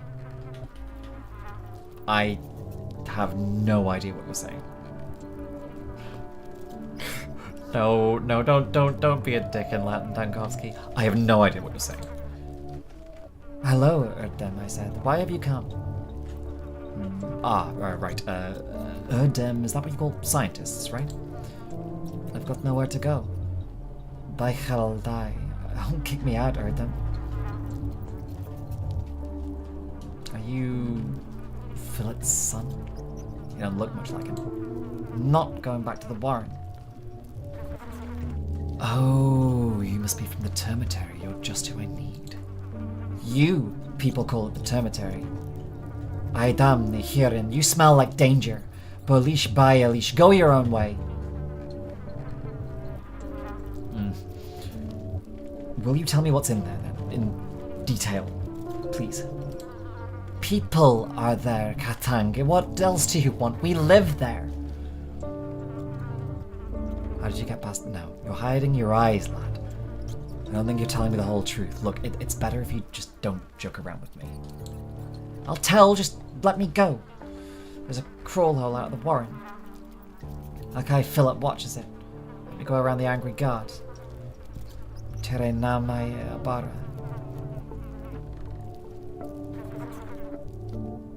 Why didn't you just stay there? No. Lakai Philip seems like a savvy fellow himself. How much did he charge you for his help? No, these are the wrong lines of questioning. What is inside that place? Please give me the full details. My patience and time are running out. Medene oiki, hara oikub. So Philip took you in. That hallucination of his was you.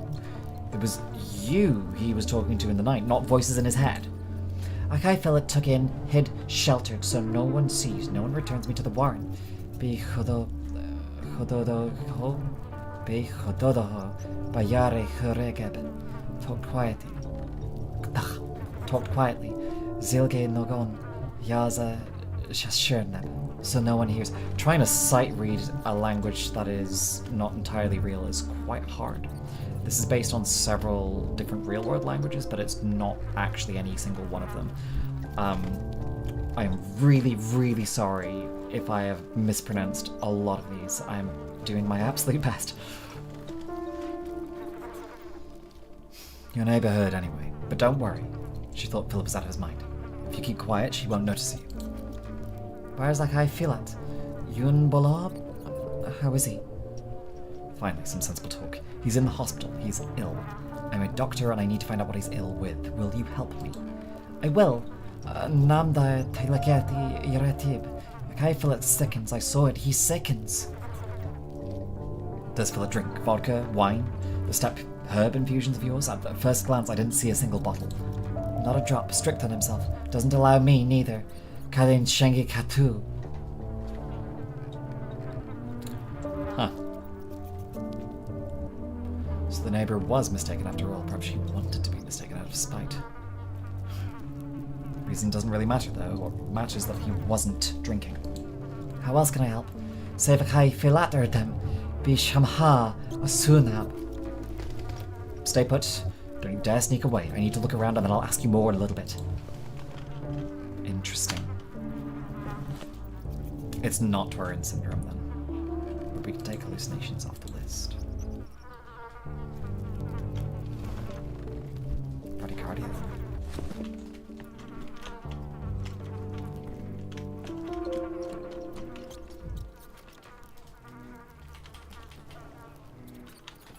I don't see anything in here. Nothing that I can interact with at any rate.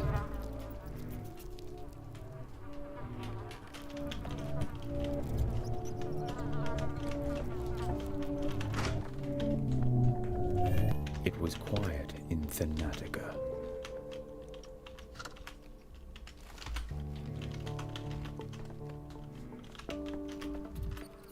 Is there anything else I can do around in here? So can I save my game? No, I cannot.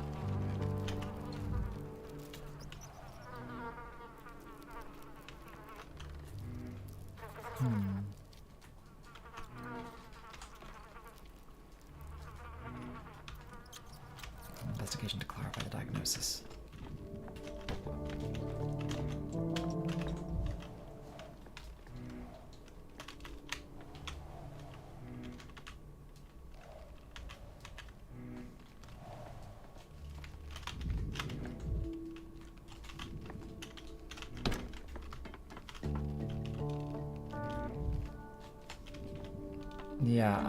Yeah, but where are the other clues?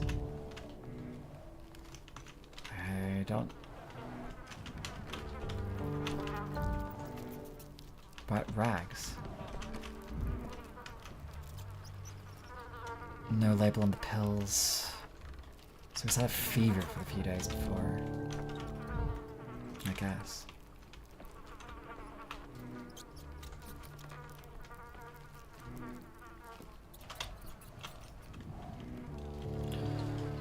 Okay, now that you promised to help me, will you tell me what happened to Philip?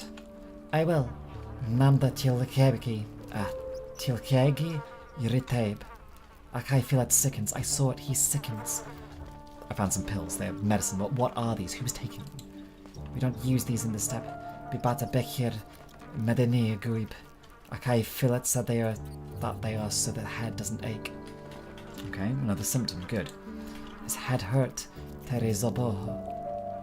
The rags on the bed look like they were used in compress to bind something hot or cold over an injury. Do you know anything about that? I do.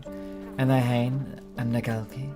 A guy Philip was hot, tossed and turned. I put cold on him. So he had a fever. He didn't mention it during the interview. Tere Dekegi. I worry for him. Stay put. I need to look around some more. Fever. And a headache.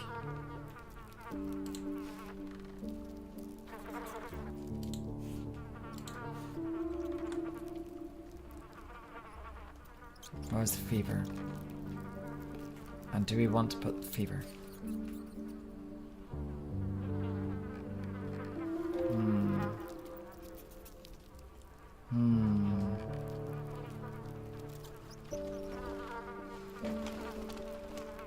Weak weakness, fever, headache.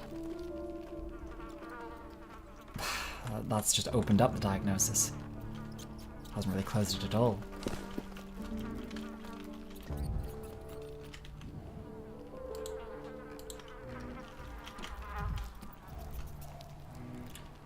Even rats would probably be disgusted by the moldy bread here. No one would eat it.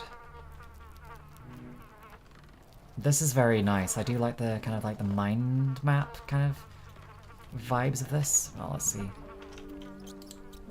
There's something rotten on the table. Did you eat this? Is this what made Filet vomit? Hungry. We need it. Monkey gi. Akai Filet's not rich. Bus Vlad pays the guards so little. Charu. It was enough for one, but not enough with me. Hard to feed two. Akai Filet looked for cheap food. They cheated, sold rottens. No need. I can understand the difficulty of your situation. Noble deeds come with a cost. This is scary, heard them. Be a cab. Never thought to eat the rot. Even Akai Filet forbade. Then his hunger came crazy like. Ileshkelen. Grabbed everything, gobbled everything. I took away, hid, told him bad, rotten will hurt. He didn't listen, like possessed by some hungry beast. And you'd never noticed such indiscriminating behavior before. A change in feeding pattern is certainly telling. Never saw a man wolf bad food like that. Nay, Getty. Okay. I didn't...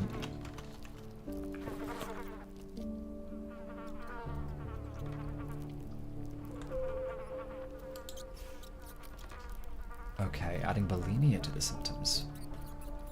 Okay, I think we've got enough for a diagnosis there.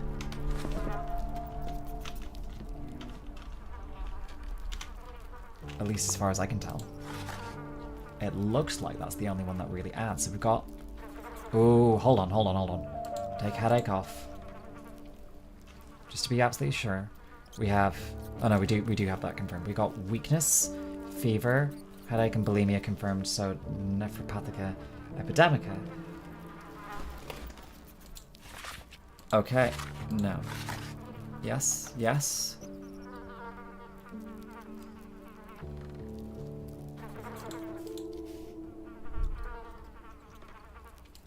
Okay. Yes.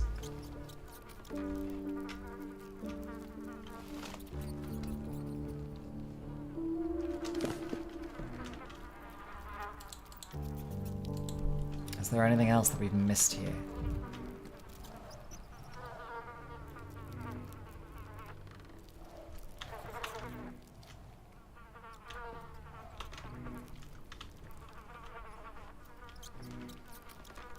I suspect there is, but I evidently need...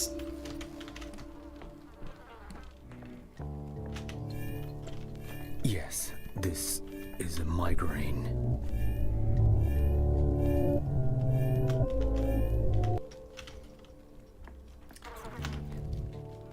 There's gotta be something else around here.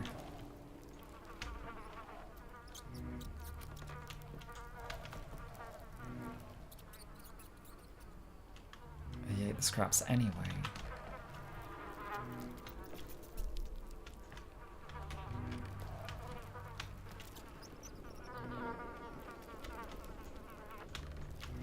That's interesting, because we could have come to completely the wrong diagnosis if we were not thorough.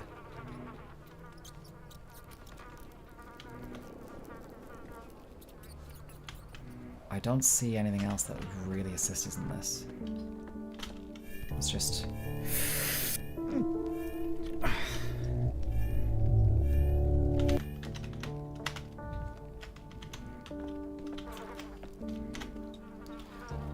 I don't believe I'll find anything else in this abode. I'm no detective after all, but now we must discuss my findings. Are you ready? Feel its hallucination? Okay, I feel it's not crazy. Don't joke about this out then. What's this mousetrap doing here? Just in case, or are there actually mice in this place? Bolon Kulaganud, Hedi, lots of them, bold. Walk here like it's their home. Mice and rats spread disease. A diagnosis is coming to mind at once, but I need to double check. Townsfolk live in houses cool as beasts, cleaner in the steppe, better. They know nothing. The next zone. So, mice, headache, fever, hunger, and the vomiting, fatigue, and skin reddening. The veins are ruled out, but what happened to the bathroom? The neighbor says that Philip drunkenly. No, he doesn't drink. Urte kenner. He'd eaten bad food, couldn't keep it down, didn't want to make a mess in here, so he went where he could do it. And there, water's there for washing. Akai Philip said water scared him. Heard the dripping, went crazy. Can a man be scared of water or them? Jan, his life. Get scared of water for no apparent reason and trash the bathroom. That is an extremely rare symptom. That should sort this all out.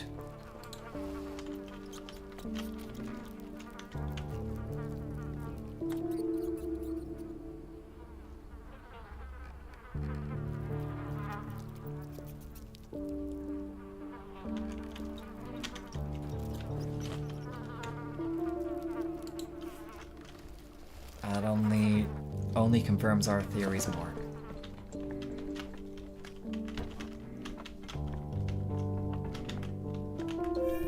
Every creak like a gunshot.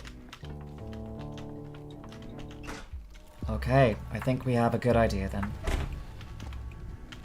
Oh, the kids. Hello.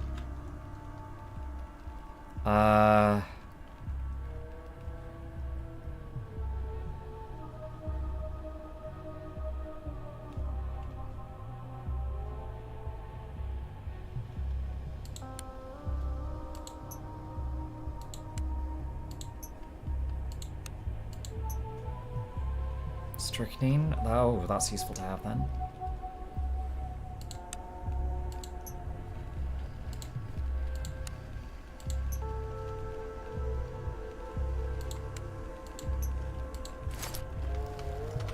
Excellent.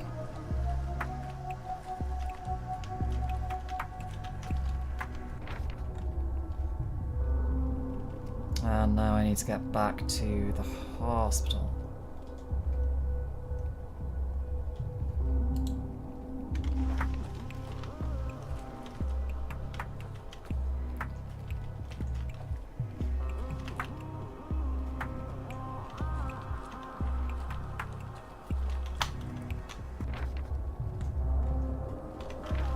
Let's see, can I actually go into the shops?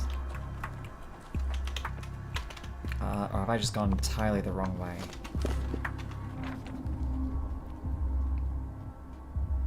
I mean, I guess I could go into that other one.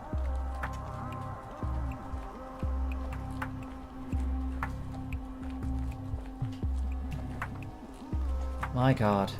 You can see just at the top of the screen there, Dankovsky's apathy issues are getting worse. Right, so that gate is closed. Why is that gate closed? Okay. So we have to go back the way we came then. Fine. I don't think this will entirely lead us back the way we came, but I just want to have a little explore of the town that I've become so familiar with over the years. Oh,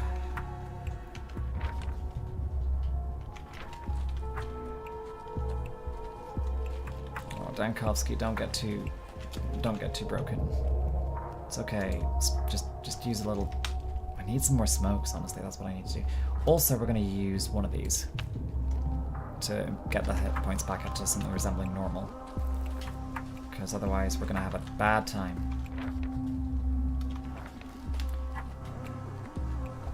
And we're going to smoke a little bit more to actually mean that we can run normally and move around normally. I find it very conceptually funny that Dankovsky is going to get through his bad time in the steppe by just chain smoking his way through it. Yep, we're already...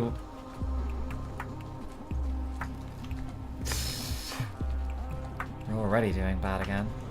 Honestly, I do wonder if it's, like, worth it to try and stay in the middle for anything other than, like, absolute necessity. Ooh. My audio just cut out for a second then. Has the audio cut out for everyone else, or is it just for me?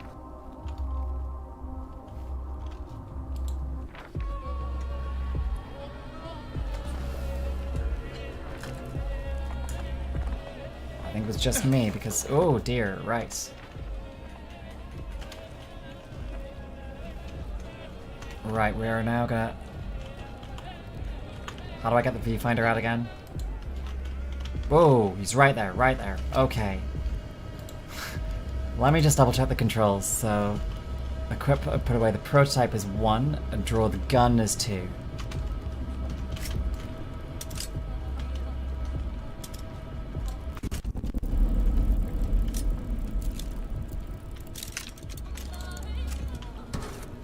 Can't think like that.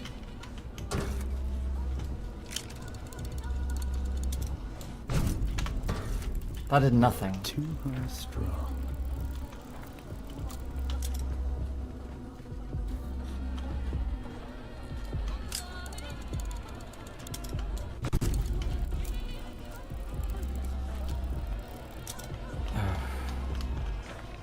Back through this district again. So if we're going through here for a second time, should we have a look around a bit more? I wonder if Clara's twin is here. It feels like she probably is.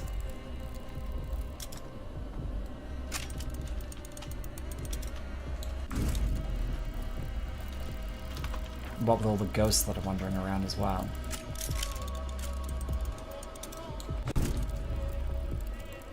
We'll have a very brief run around, see if we can spot the twin. If she's not here and is not easily found.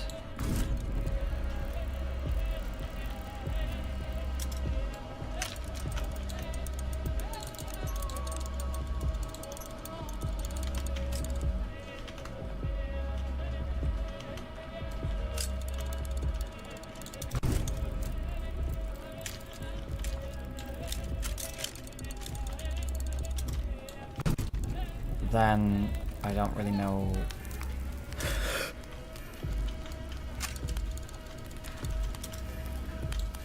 Don't want to hear this.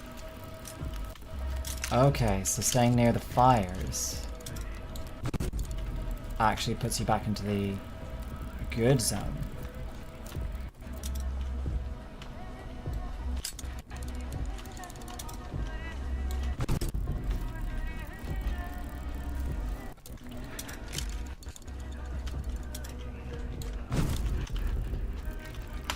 Oh no. Oh, I thought I got stuck on the terrain for a second then. Is there any disadvantage to just loading and firing the prototype viewfinder all the time? Because I don't think there is. At least I can't see one.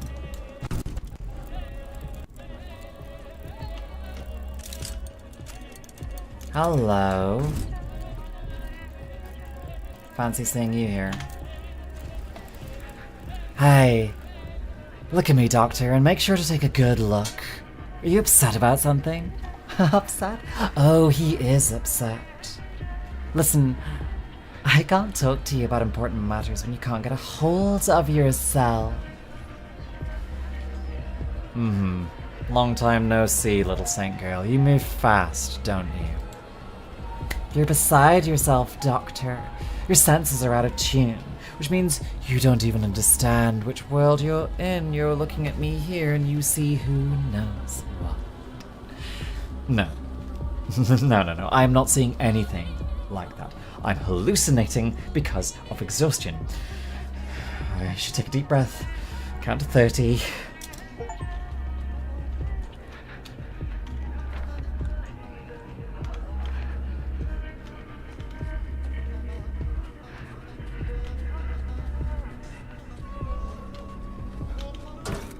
Enough. The tune dribbles. Oh, drumming on the bin gives him slightly more mania points. Crackling, screeching, living. Which is good for what we need. Okay, I think we're good.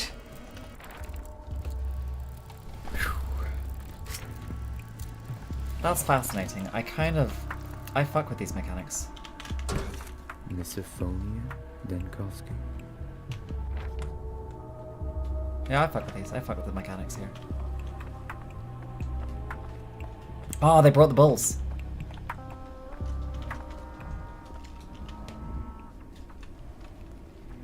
The locals don't even turn their heads. Yeah, that's how they used to dress around here.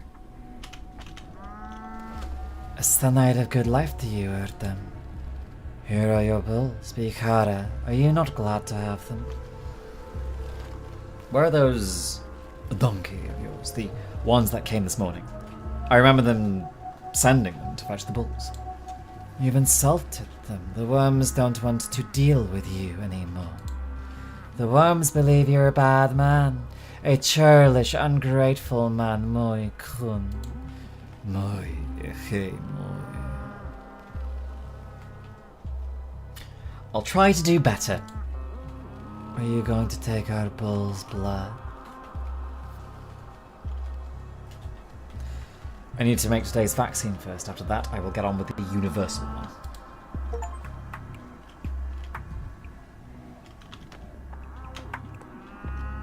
I suspect that none of these are the correct bull, because none of these are an Aurochs. Berax's solution cannot be Dankovsky's one.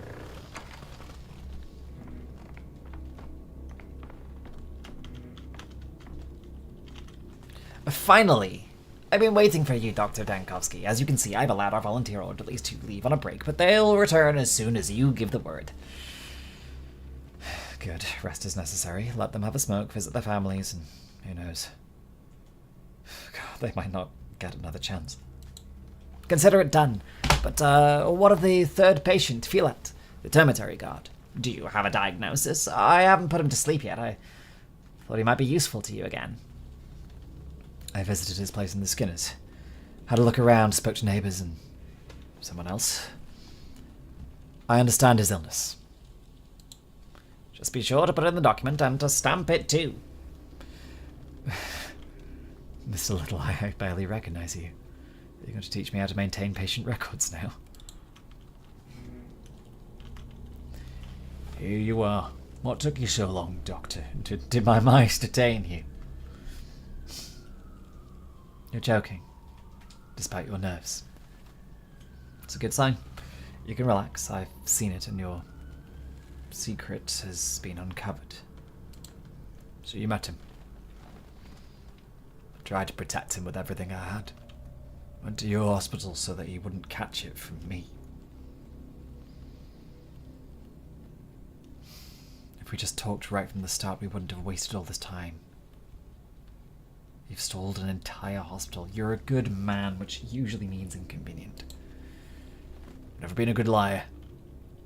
If I told you too much, you'd know that somebody was changing my bandages.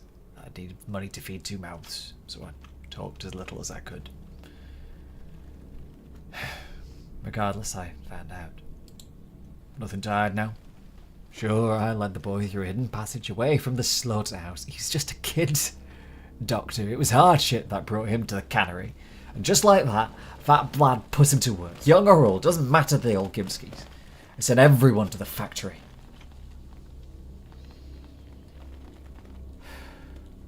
This might surprise you, but I'm on your side. Despite the risk. I'm no hero, but I was taught to draw the line somewhere.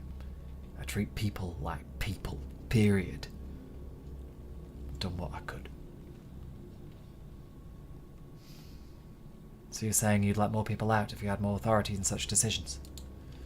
Or starve people to death in the termitary, and not just there either. While you were out, I overheard people in the hospital. Aren't you the tyrant who ordered a quarantine?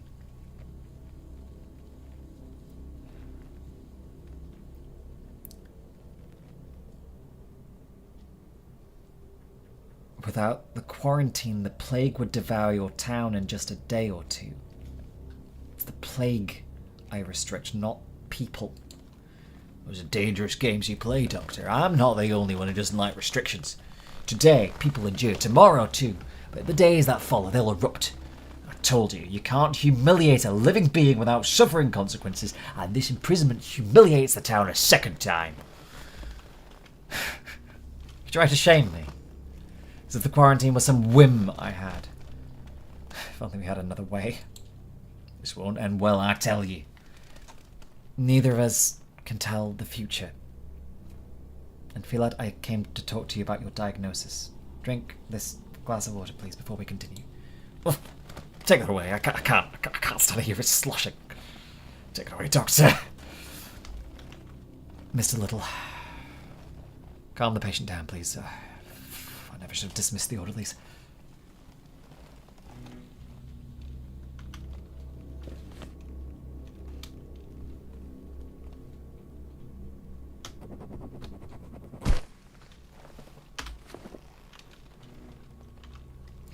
Check the records. You diagnosed all three of the oddities. You didn't quickly die from the plague. You're a mental giant! A luminary! I've asked you to before, Mr. Little. Please stop with the sycophantic theatrics. I'm just doing what I must. We awaited your verdict with bated breath. What's next? The vaccine? Searching the town for more people with the same symptoms as today's three? The search... Then the vaccine. The blood of those lucky enough to resist the plague should help the others too. Consider it done. After that, how much culture should we take? What temperature should we heat to? Don't be overzealous. Withdrawing the blood, please. 450 milliliters at most, otherwise the weakened patients won't make it. We've gotten it down in the last 2 nights. We'll manage without supervision, I promise. Rest without fear that we'll ever disgrace you. So, Dr. Dankovsky, sir, do you give us permission to proceed? Shall we start? If we don't vaccinate anyone tonight, there'll be 300 deaths. 5, if we do, and my work has errors. It's so damn difficult every time. What's going on? I couldn't hear you. Do we begin or not? We do. Nam qui quod vitari non potest min tuit. Is vivere amino quieto nullo modo potest.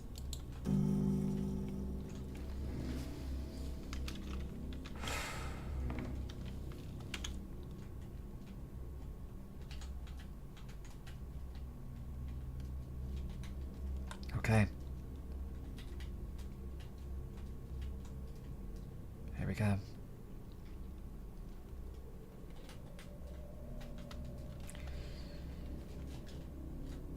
I've done all I can today.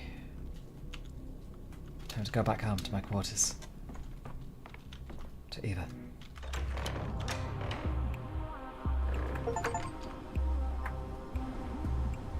All diagnoses were correct. The assistants were preparing today's vaccine.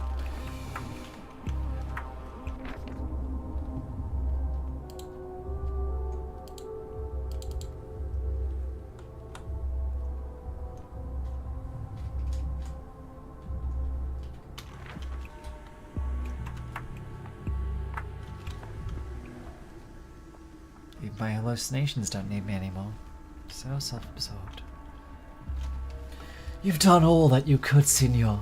Go on and rest. Wait for you at the still ward. Why are you the one in charge of deciding if I've done all I could? Your vaccine will be ready on the morrow. And would it even free your heart from its torment? What else are you going to do? I could do what I came here for, to get to Simon Kane at last.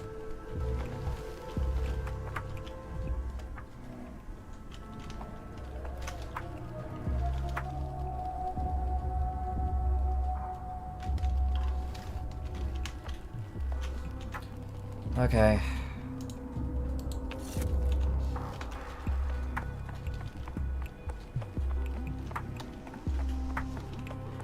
I guess we're running.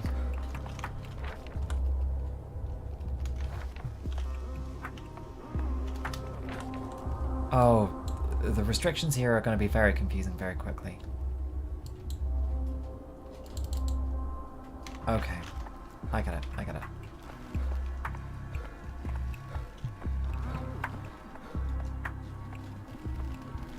Daniil, please don't give in to apathy.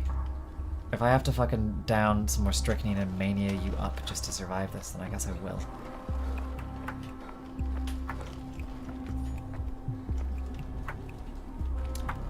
Sorry, I just accidentally hit the draw gun key there. Won't draw my gun when no one threatens me. Interesting. Right, let's fix this. My head hurts enough as it is. Vibrant. Everything's so vibrant. Daniel, do you have to tap on every bin like 3 times after you go past them? Have you got like things are animated. Have you got little intricate rituals that you have to do in order to maintain sanity? Why are we going this way around? Ah, because the quarantines. Right, okay.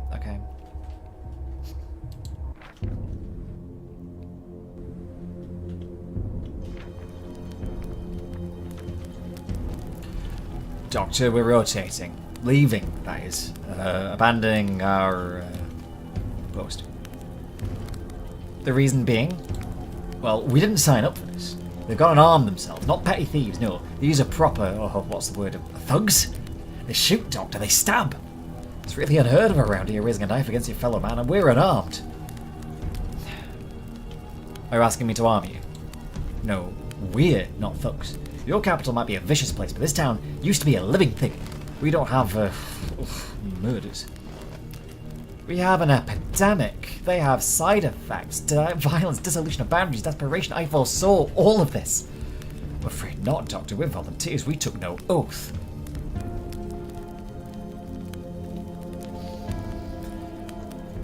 What if everyone goes back on their commitments now? Suppose I just go back on mine. Not letting thieves in and out, fine. Putting yourself in front of a bullet or a blade, well, to say it again, that's a whole different beast. The fact that you brought us to this state is, thought-provoking. Again, really unheard of. And on that note, as they say, we take our leave. I brought you to the state? How? Pray tell me. This is an emergency, not a carnival. Arseholes. Fuck 'em. Tired of this noise. I don't have any bullets because I sold them. That was a stupid move. Hey, you. Come here.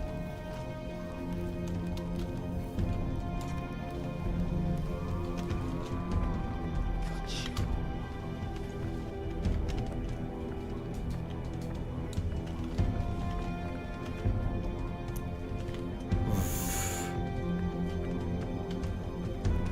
Okay, I vibe with this. This is a bit of like a gauntlet. Never alone. Things everywhere. Back the fuck down.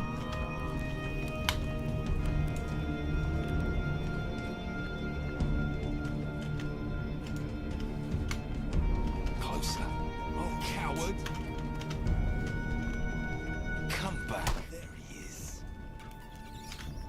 Closer. I am stuck here. Anywhere. Come here. Hey. Ow. Fuck off. Fuck off and die.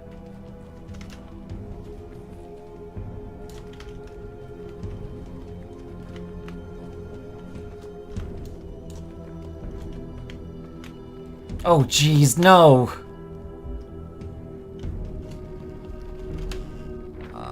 How did we fuck up this badly already?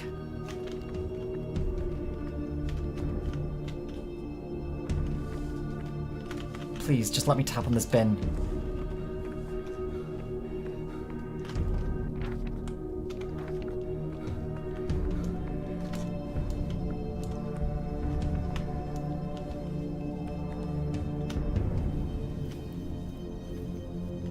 There he is.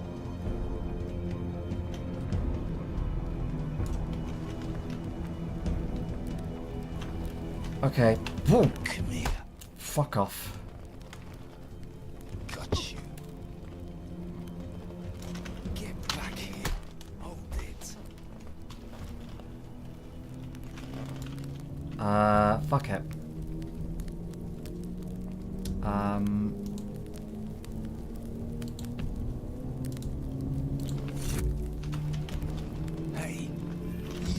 forgot that there's so much of the world. Come over here. Phew. Okay, okay.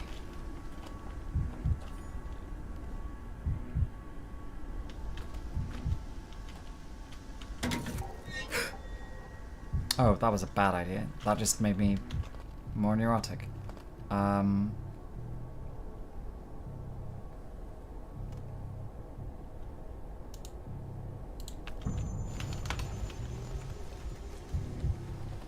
Okay, okay, we're okay, we're okay. Alright.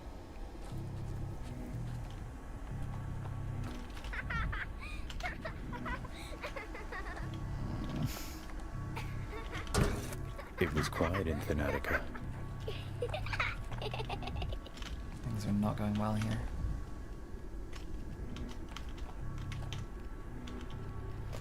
Raise the yellow flag. Yellow flag doesn't stand for quarantine, you dum-dum. It's the other way round. U stands for quarantine. Yellow flag means hang all borders. And who are you planning to hang, might I ask? Get us our boat, mister. Boat used to be my hat, you dum-dum. 'Cause your head's so small, how much, dickhead? Do people think differently in this hat? We won't get you the boat. His head is ill-fitting. Oh no, I don't like that. He thinks in mere 3 dimensions. I don't like it.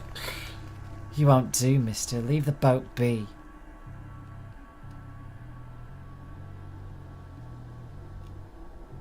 You think all this tri-dimensionality suits my head?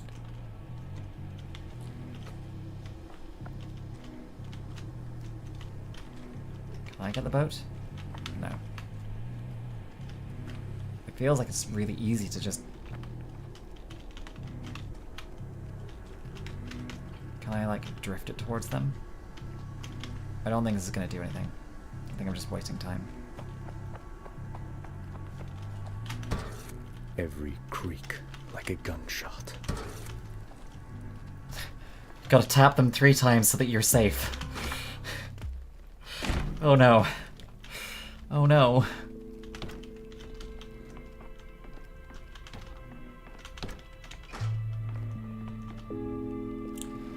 Oh, it's everyone's favorite neurodivergent princess.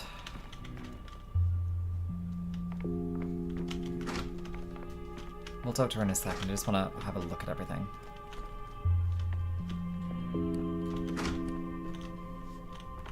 Oh. The indoor pond is a weird but nice touch. Polyhedron. Okay.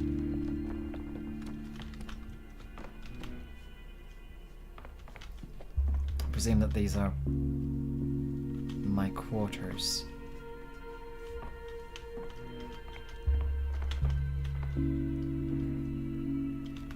Can't do that yet, though.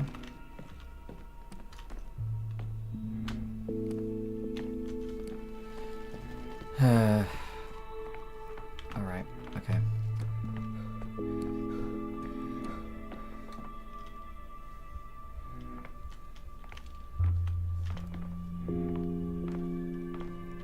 I'm really trying to get used to the health system in this game. The managing his mental state is going to be hard.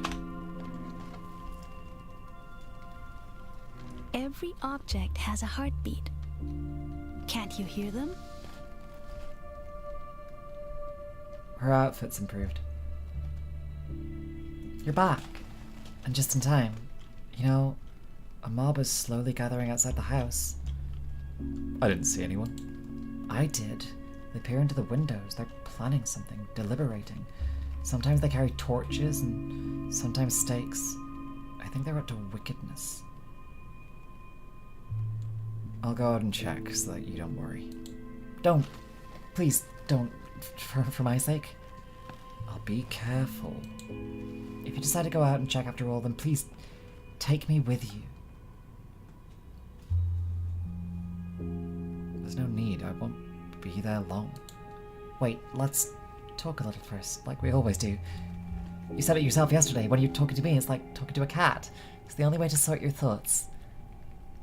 You must have brought me so many new thoughts with you. Tell me. You're the most precious listener to me, but my head is filled with miserable chaos right now. Will you tell me? You see, well, first of all, it's clear that the sand pest can't be defeated by ordinary means. We are so short on time. Creating a vaccine takes weeks, and I don't even have days, which means that we must do something different. But what? How do we find an opening? You believe Simon would help you if you find out where he was? What can replace time when there's not enough of it? Time. On occasion, Eva, time can be replaced with people, but we don't have those here either. As they say, 9 women can't make a baby in a month. Neither can time be replaced with space, although maybe... Keep talking. I'm human. I'm an intelligent, industrious, courageous human, a good specimen, one of the finest. I still have too many limitations. Solving these problems takes something greater, a stream, if you will, instead of a point. I must pass through several apertures at once. Go on. Keep talking. I understand. Wait. What was that noise outside? I told you. There are people, and they're scaring me, but our conversation is more important because it will never happen again. Wait, how much time has passed whilst we've been talking? I don't know. An hour, maybe? You spent a long time thinking. Your eyes are mesmerizing, Eva, but not in the literal sense. Wait for me here.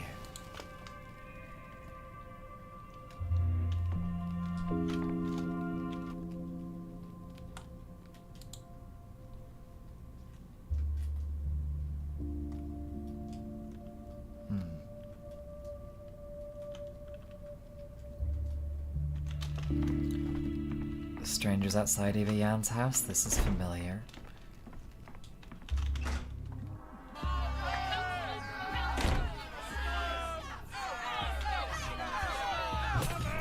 Fuck me.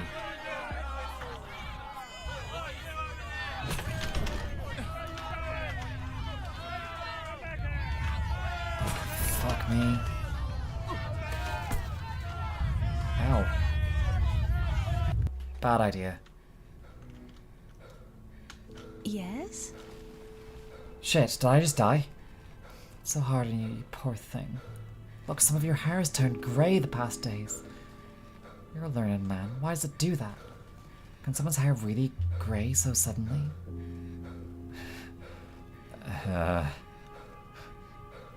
It can, but only over time. The hair that grows after the shock lacks the necessary pigment. It's not instant.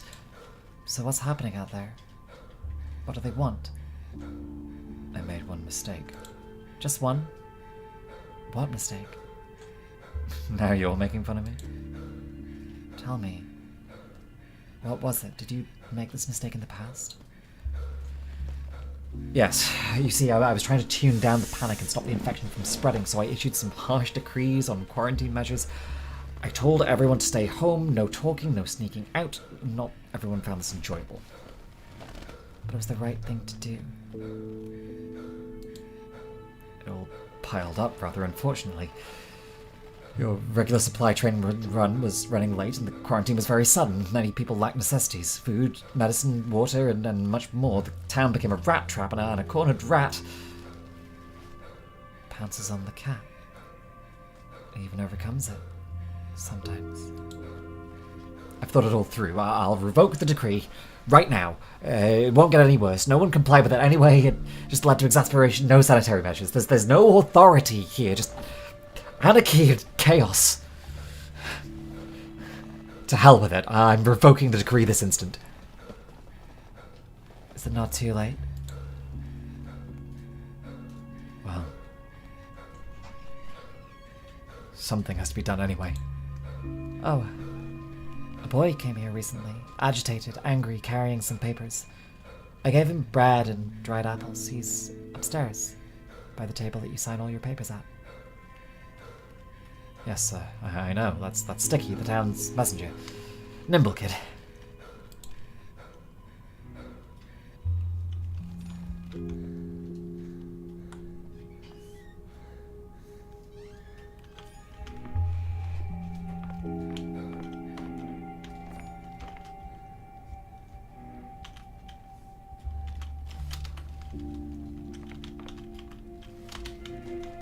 Okay. Interesting. So there's a whole bunch of, like, more analytical stuff that Dankovsky can do here.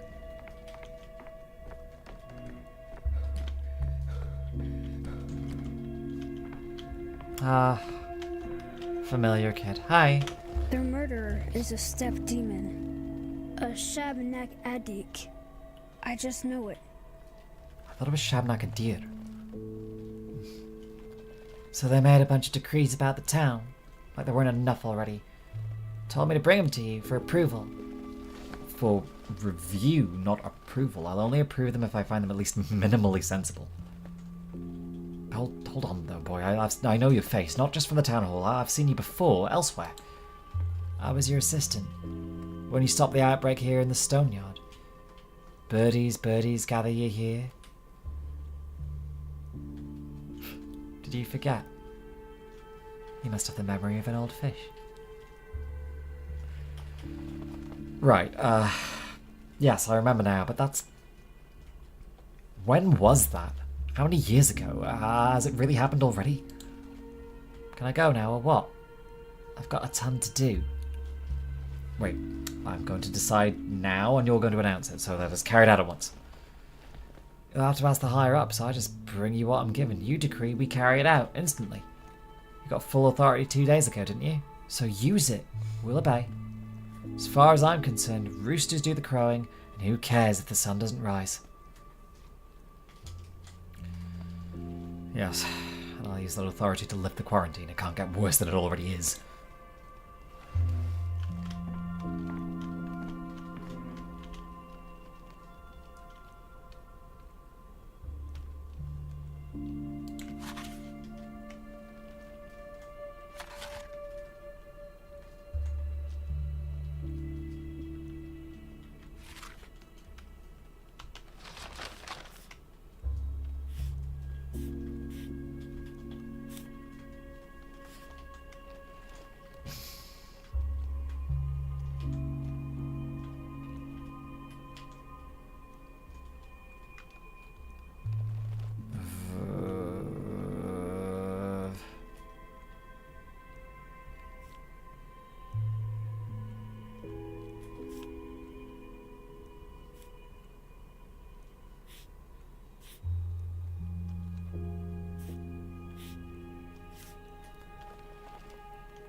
Denial, prohibit dying.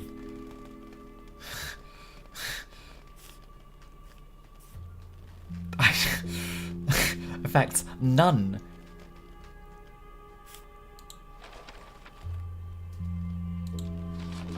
Okay.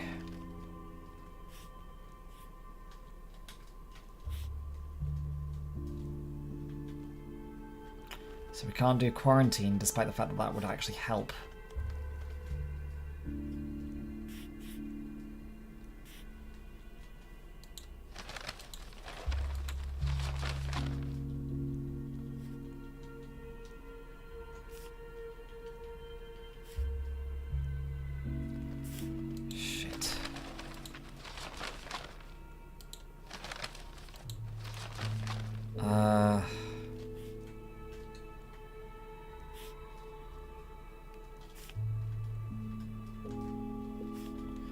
ground up. That seems like a good idea.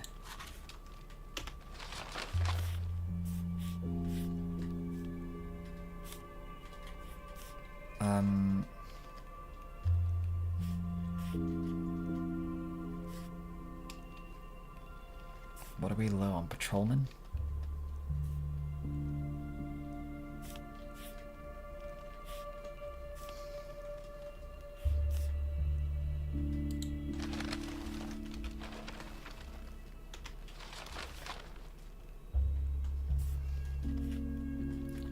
I wouldn't do a lot, and it just would provide more unrest.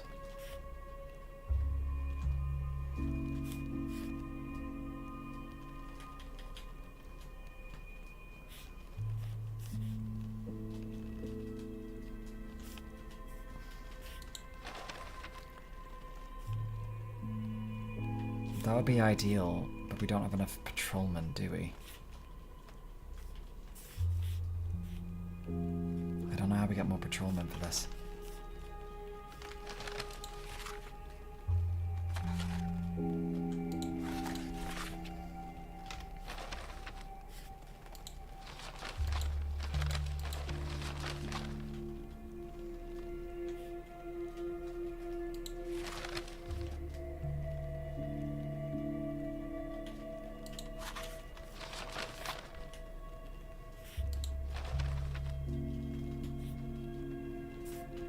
Quarantine is a bad idea. It breaks our timeline.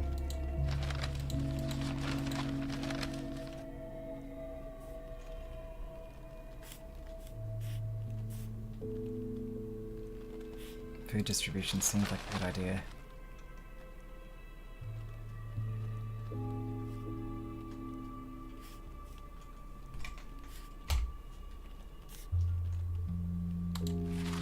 Okay, I think this is probably what we're gonna have to do. We still die by day 7, but...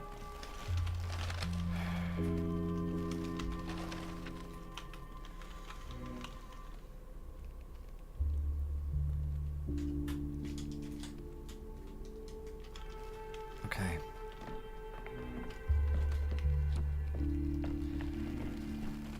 Fuck. This feels like such a bad idea. I need to lift the quarantines for this.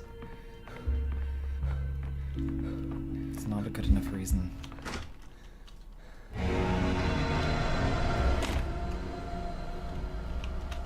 No.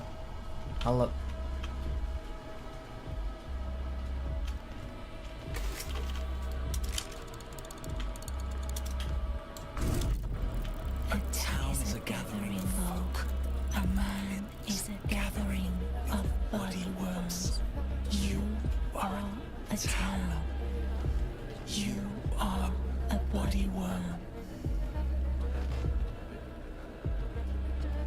Hello, Doctor. Thank you for clearing the way for me.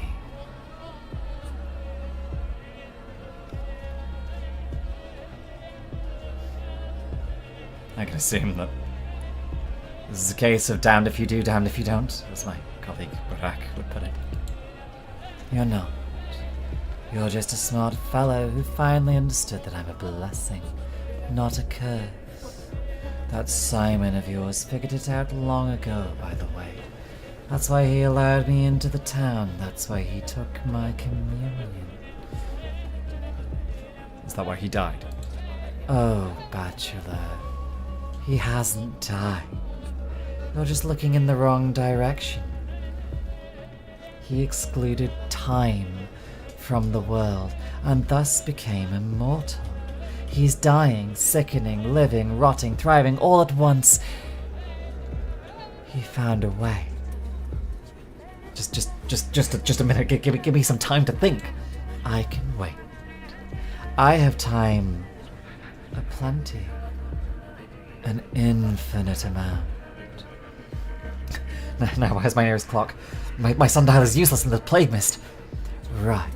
There's no more use for sundials. Any sundials, anywhere. I have defeated the sun.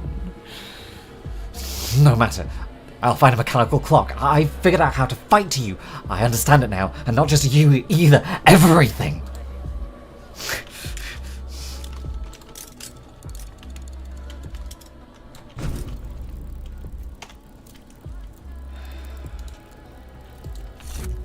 We've got this. We can do this. Where do we need to go? What do we even need to do? What do we need to do? What do we need to do? Mechanical clock and restart the time. Mechanical clock. There's got to be one in here, right? There's got to be one in the Stillwater. There's a house of eternal fucking clocks. Eva, where's your clock? Eva. Eva, I know there's one here. What troubles you, senor? Your day is over.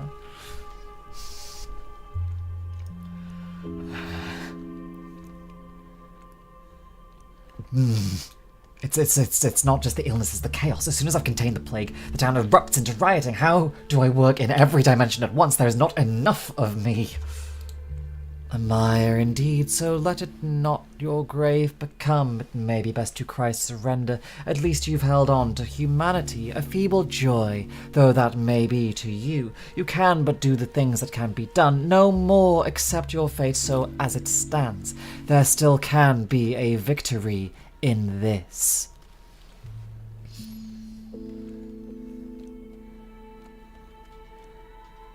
Town is a space, and so is the nation. There's not enough of me in that space, but the world has many facets. I can lose in one and win in another. You know, as a child, I never understood sewing machines. Like, how can the needle keep going in and out of the cloth without, like, ripping the thread on its way back? Because there is a solution. It hides just somewhere unusual. Is that a clock behind you? Is time itself your quarry now? Would you repair the past? Can such a thing be done? Signor, you know the literature on this. A flap of wings hither, a storm thither, though that one tale is yet unwritten. No, I will just learn a different mode of thinking. Bend this straight line. Tomorrow will be yesterday. I'll start with myself, as usual, and then we will see. Well said.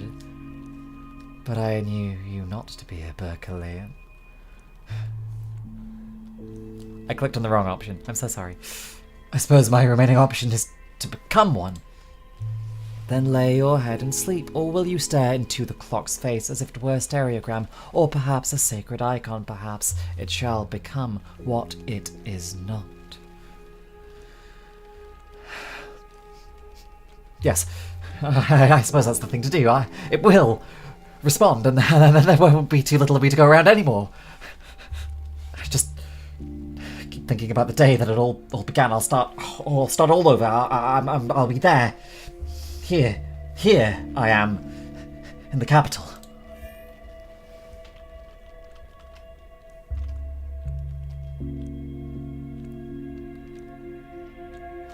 Telling the story requires time. Time is embodied in an amalgam.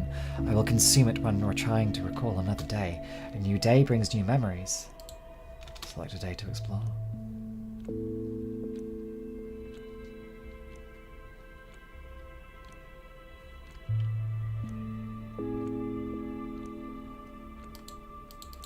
I can't go all the way back. I don't have enough time.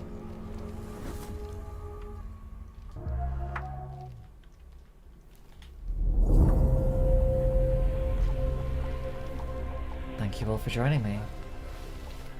And that is the end of Pathologic 3 Quarantine. There's a lot of interesting stuff in that, and I need to probably parse my thoughts on it a little bit more and perhaps do a second run. My interpretation of this so far is Diagnosing is a man stuck out of time, perhaps a little bit like Mikage of Revolutionary Girl Utena. A man that is now going to redo, undo, and rework his entire timeline in order to fix his mistakes. A perfectionist at heart. What can I say? I very much admire that as someone that saves come to my way through Pathologic 1. There's a few interesting facets there. The wandering around the plague areas and seeing ghosts walk around them. I imagine that those are the people that would be there in the previous days that Dankovsky can see when he is slightly unstuck from time. The fact that people, when they die, seem to vanish from his view is also fascinating.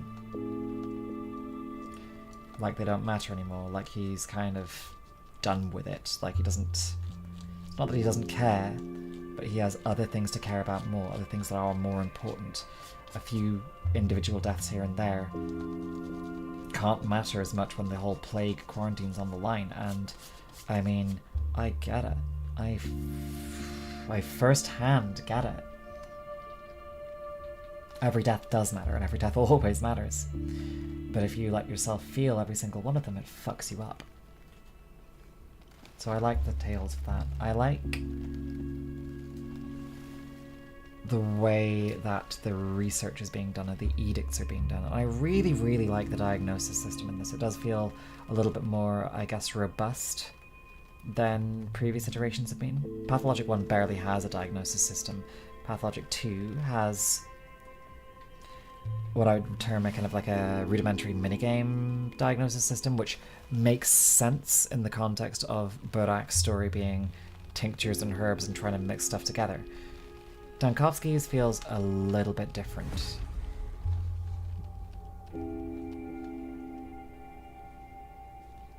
Oh, that wasn't over? Day 3 in which the bell tolls. Hide and seek. Tag. Hopscotch. Or we might as well play Ring Around the Rosies. Good morning to our guest, Dr. Dankovsky from the capital. Did you sleep comfortably? Quite. I dreamt that I could fly. Or rather, I tried to. And though I did succeed, mine was a strange flight, and at no great altitude and horizontal. Less of a flight than a swift glide above the ground, atop an unseen moving platform, but I was yearning for an upward soar, somewhere vertical.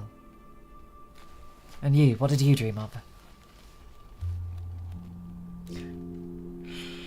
I don't dream. The usual. An empty street at night, lined with full lamps, and at its end a brick house. I walk towards the house and cannot reach it. Your face is very weary. Thirsty, aren't you? I'd say you look much older than your years. I like that you have no grey hair. It's coal black. Not raven, that's a different shade from yours, and not a single grey one yet.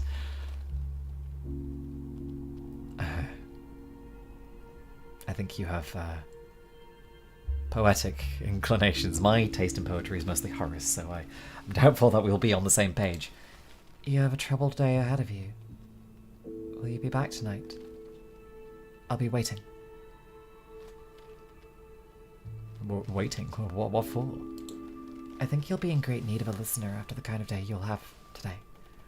I'm not being dramatic, I'm just saying a flurry of events awaits you, many of which will stump you.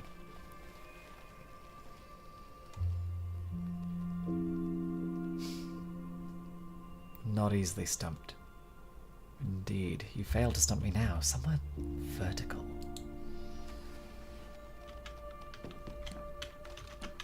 Eva, let me out, let me out.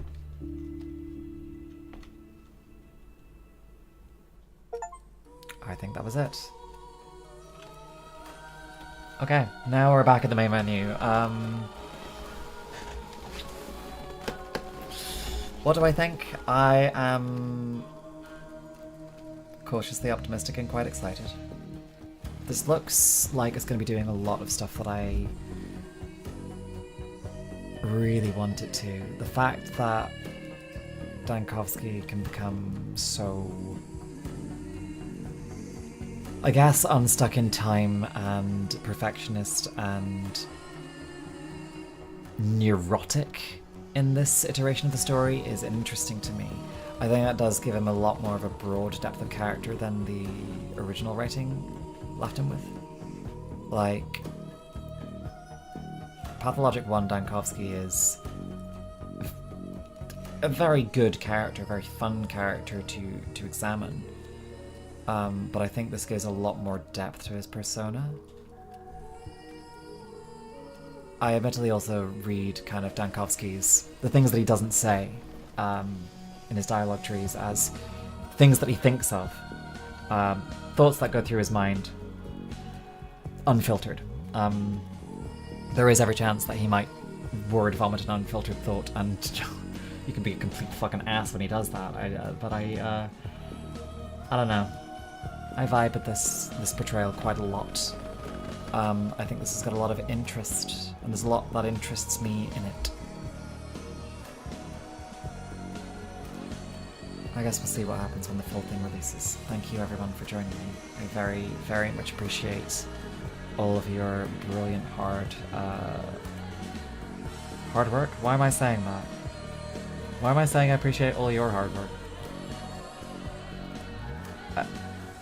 I guess I do. I'm sure you're all working very hard there.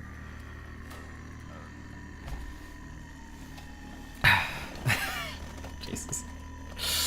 I may have just completely failed that charisma check there. Thank you all for joining me. I very much appreciate that you're all here with me for this stream. And I hope that I can see you again when the full game is out, if things are all still okay with the development team, and that you can join me for my other videos in general. Thank you very, very much, and we will end the stream here.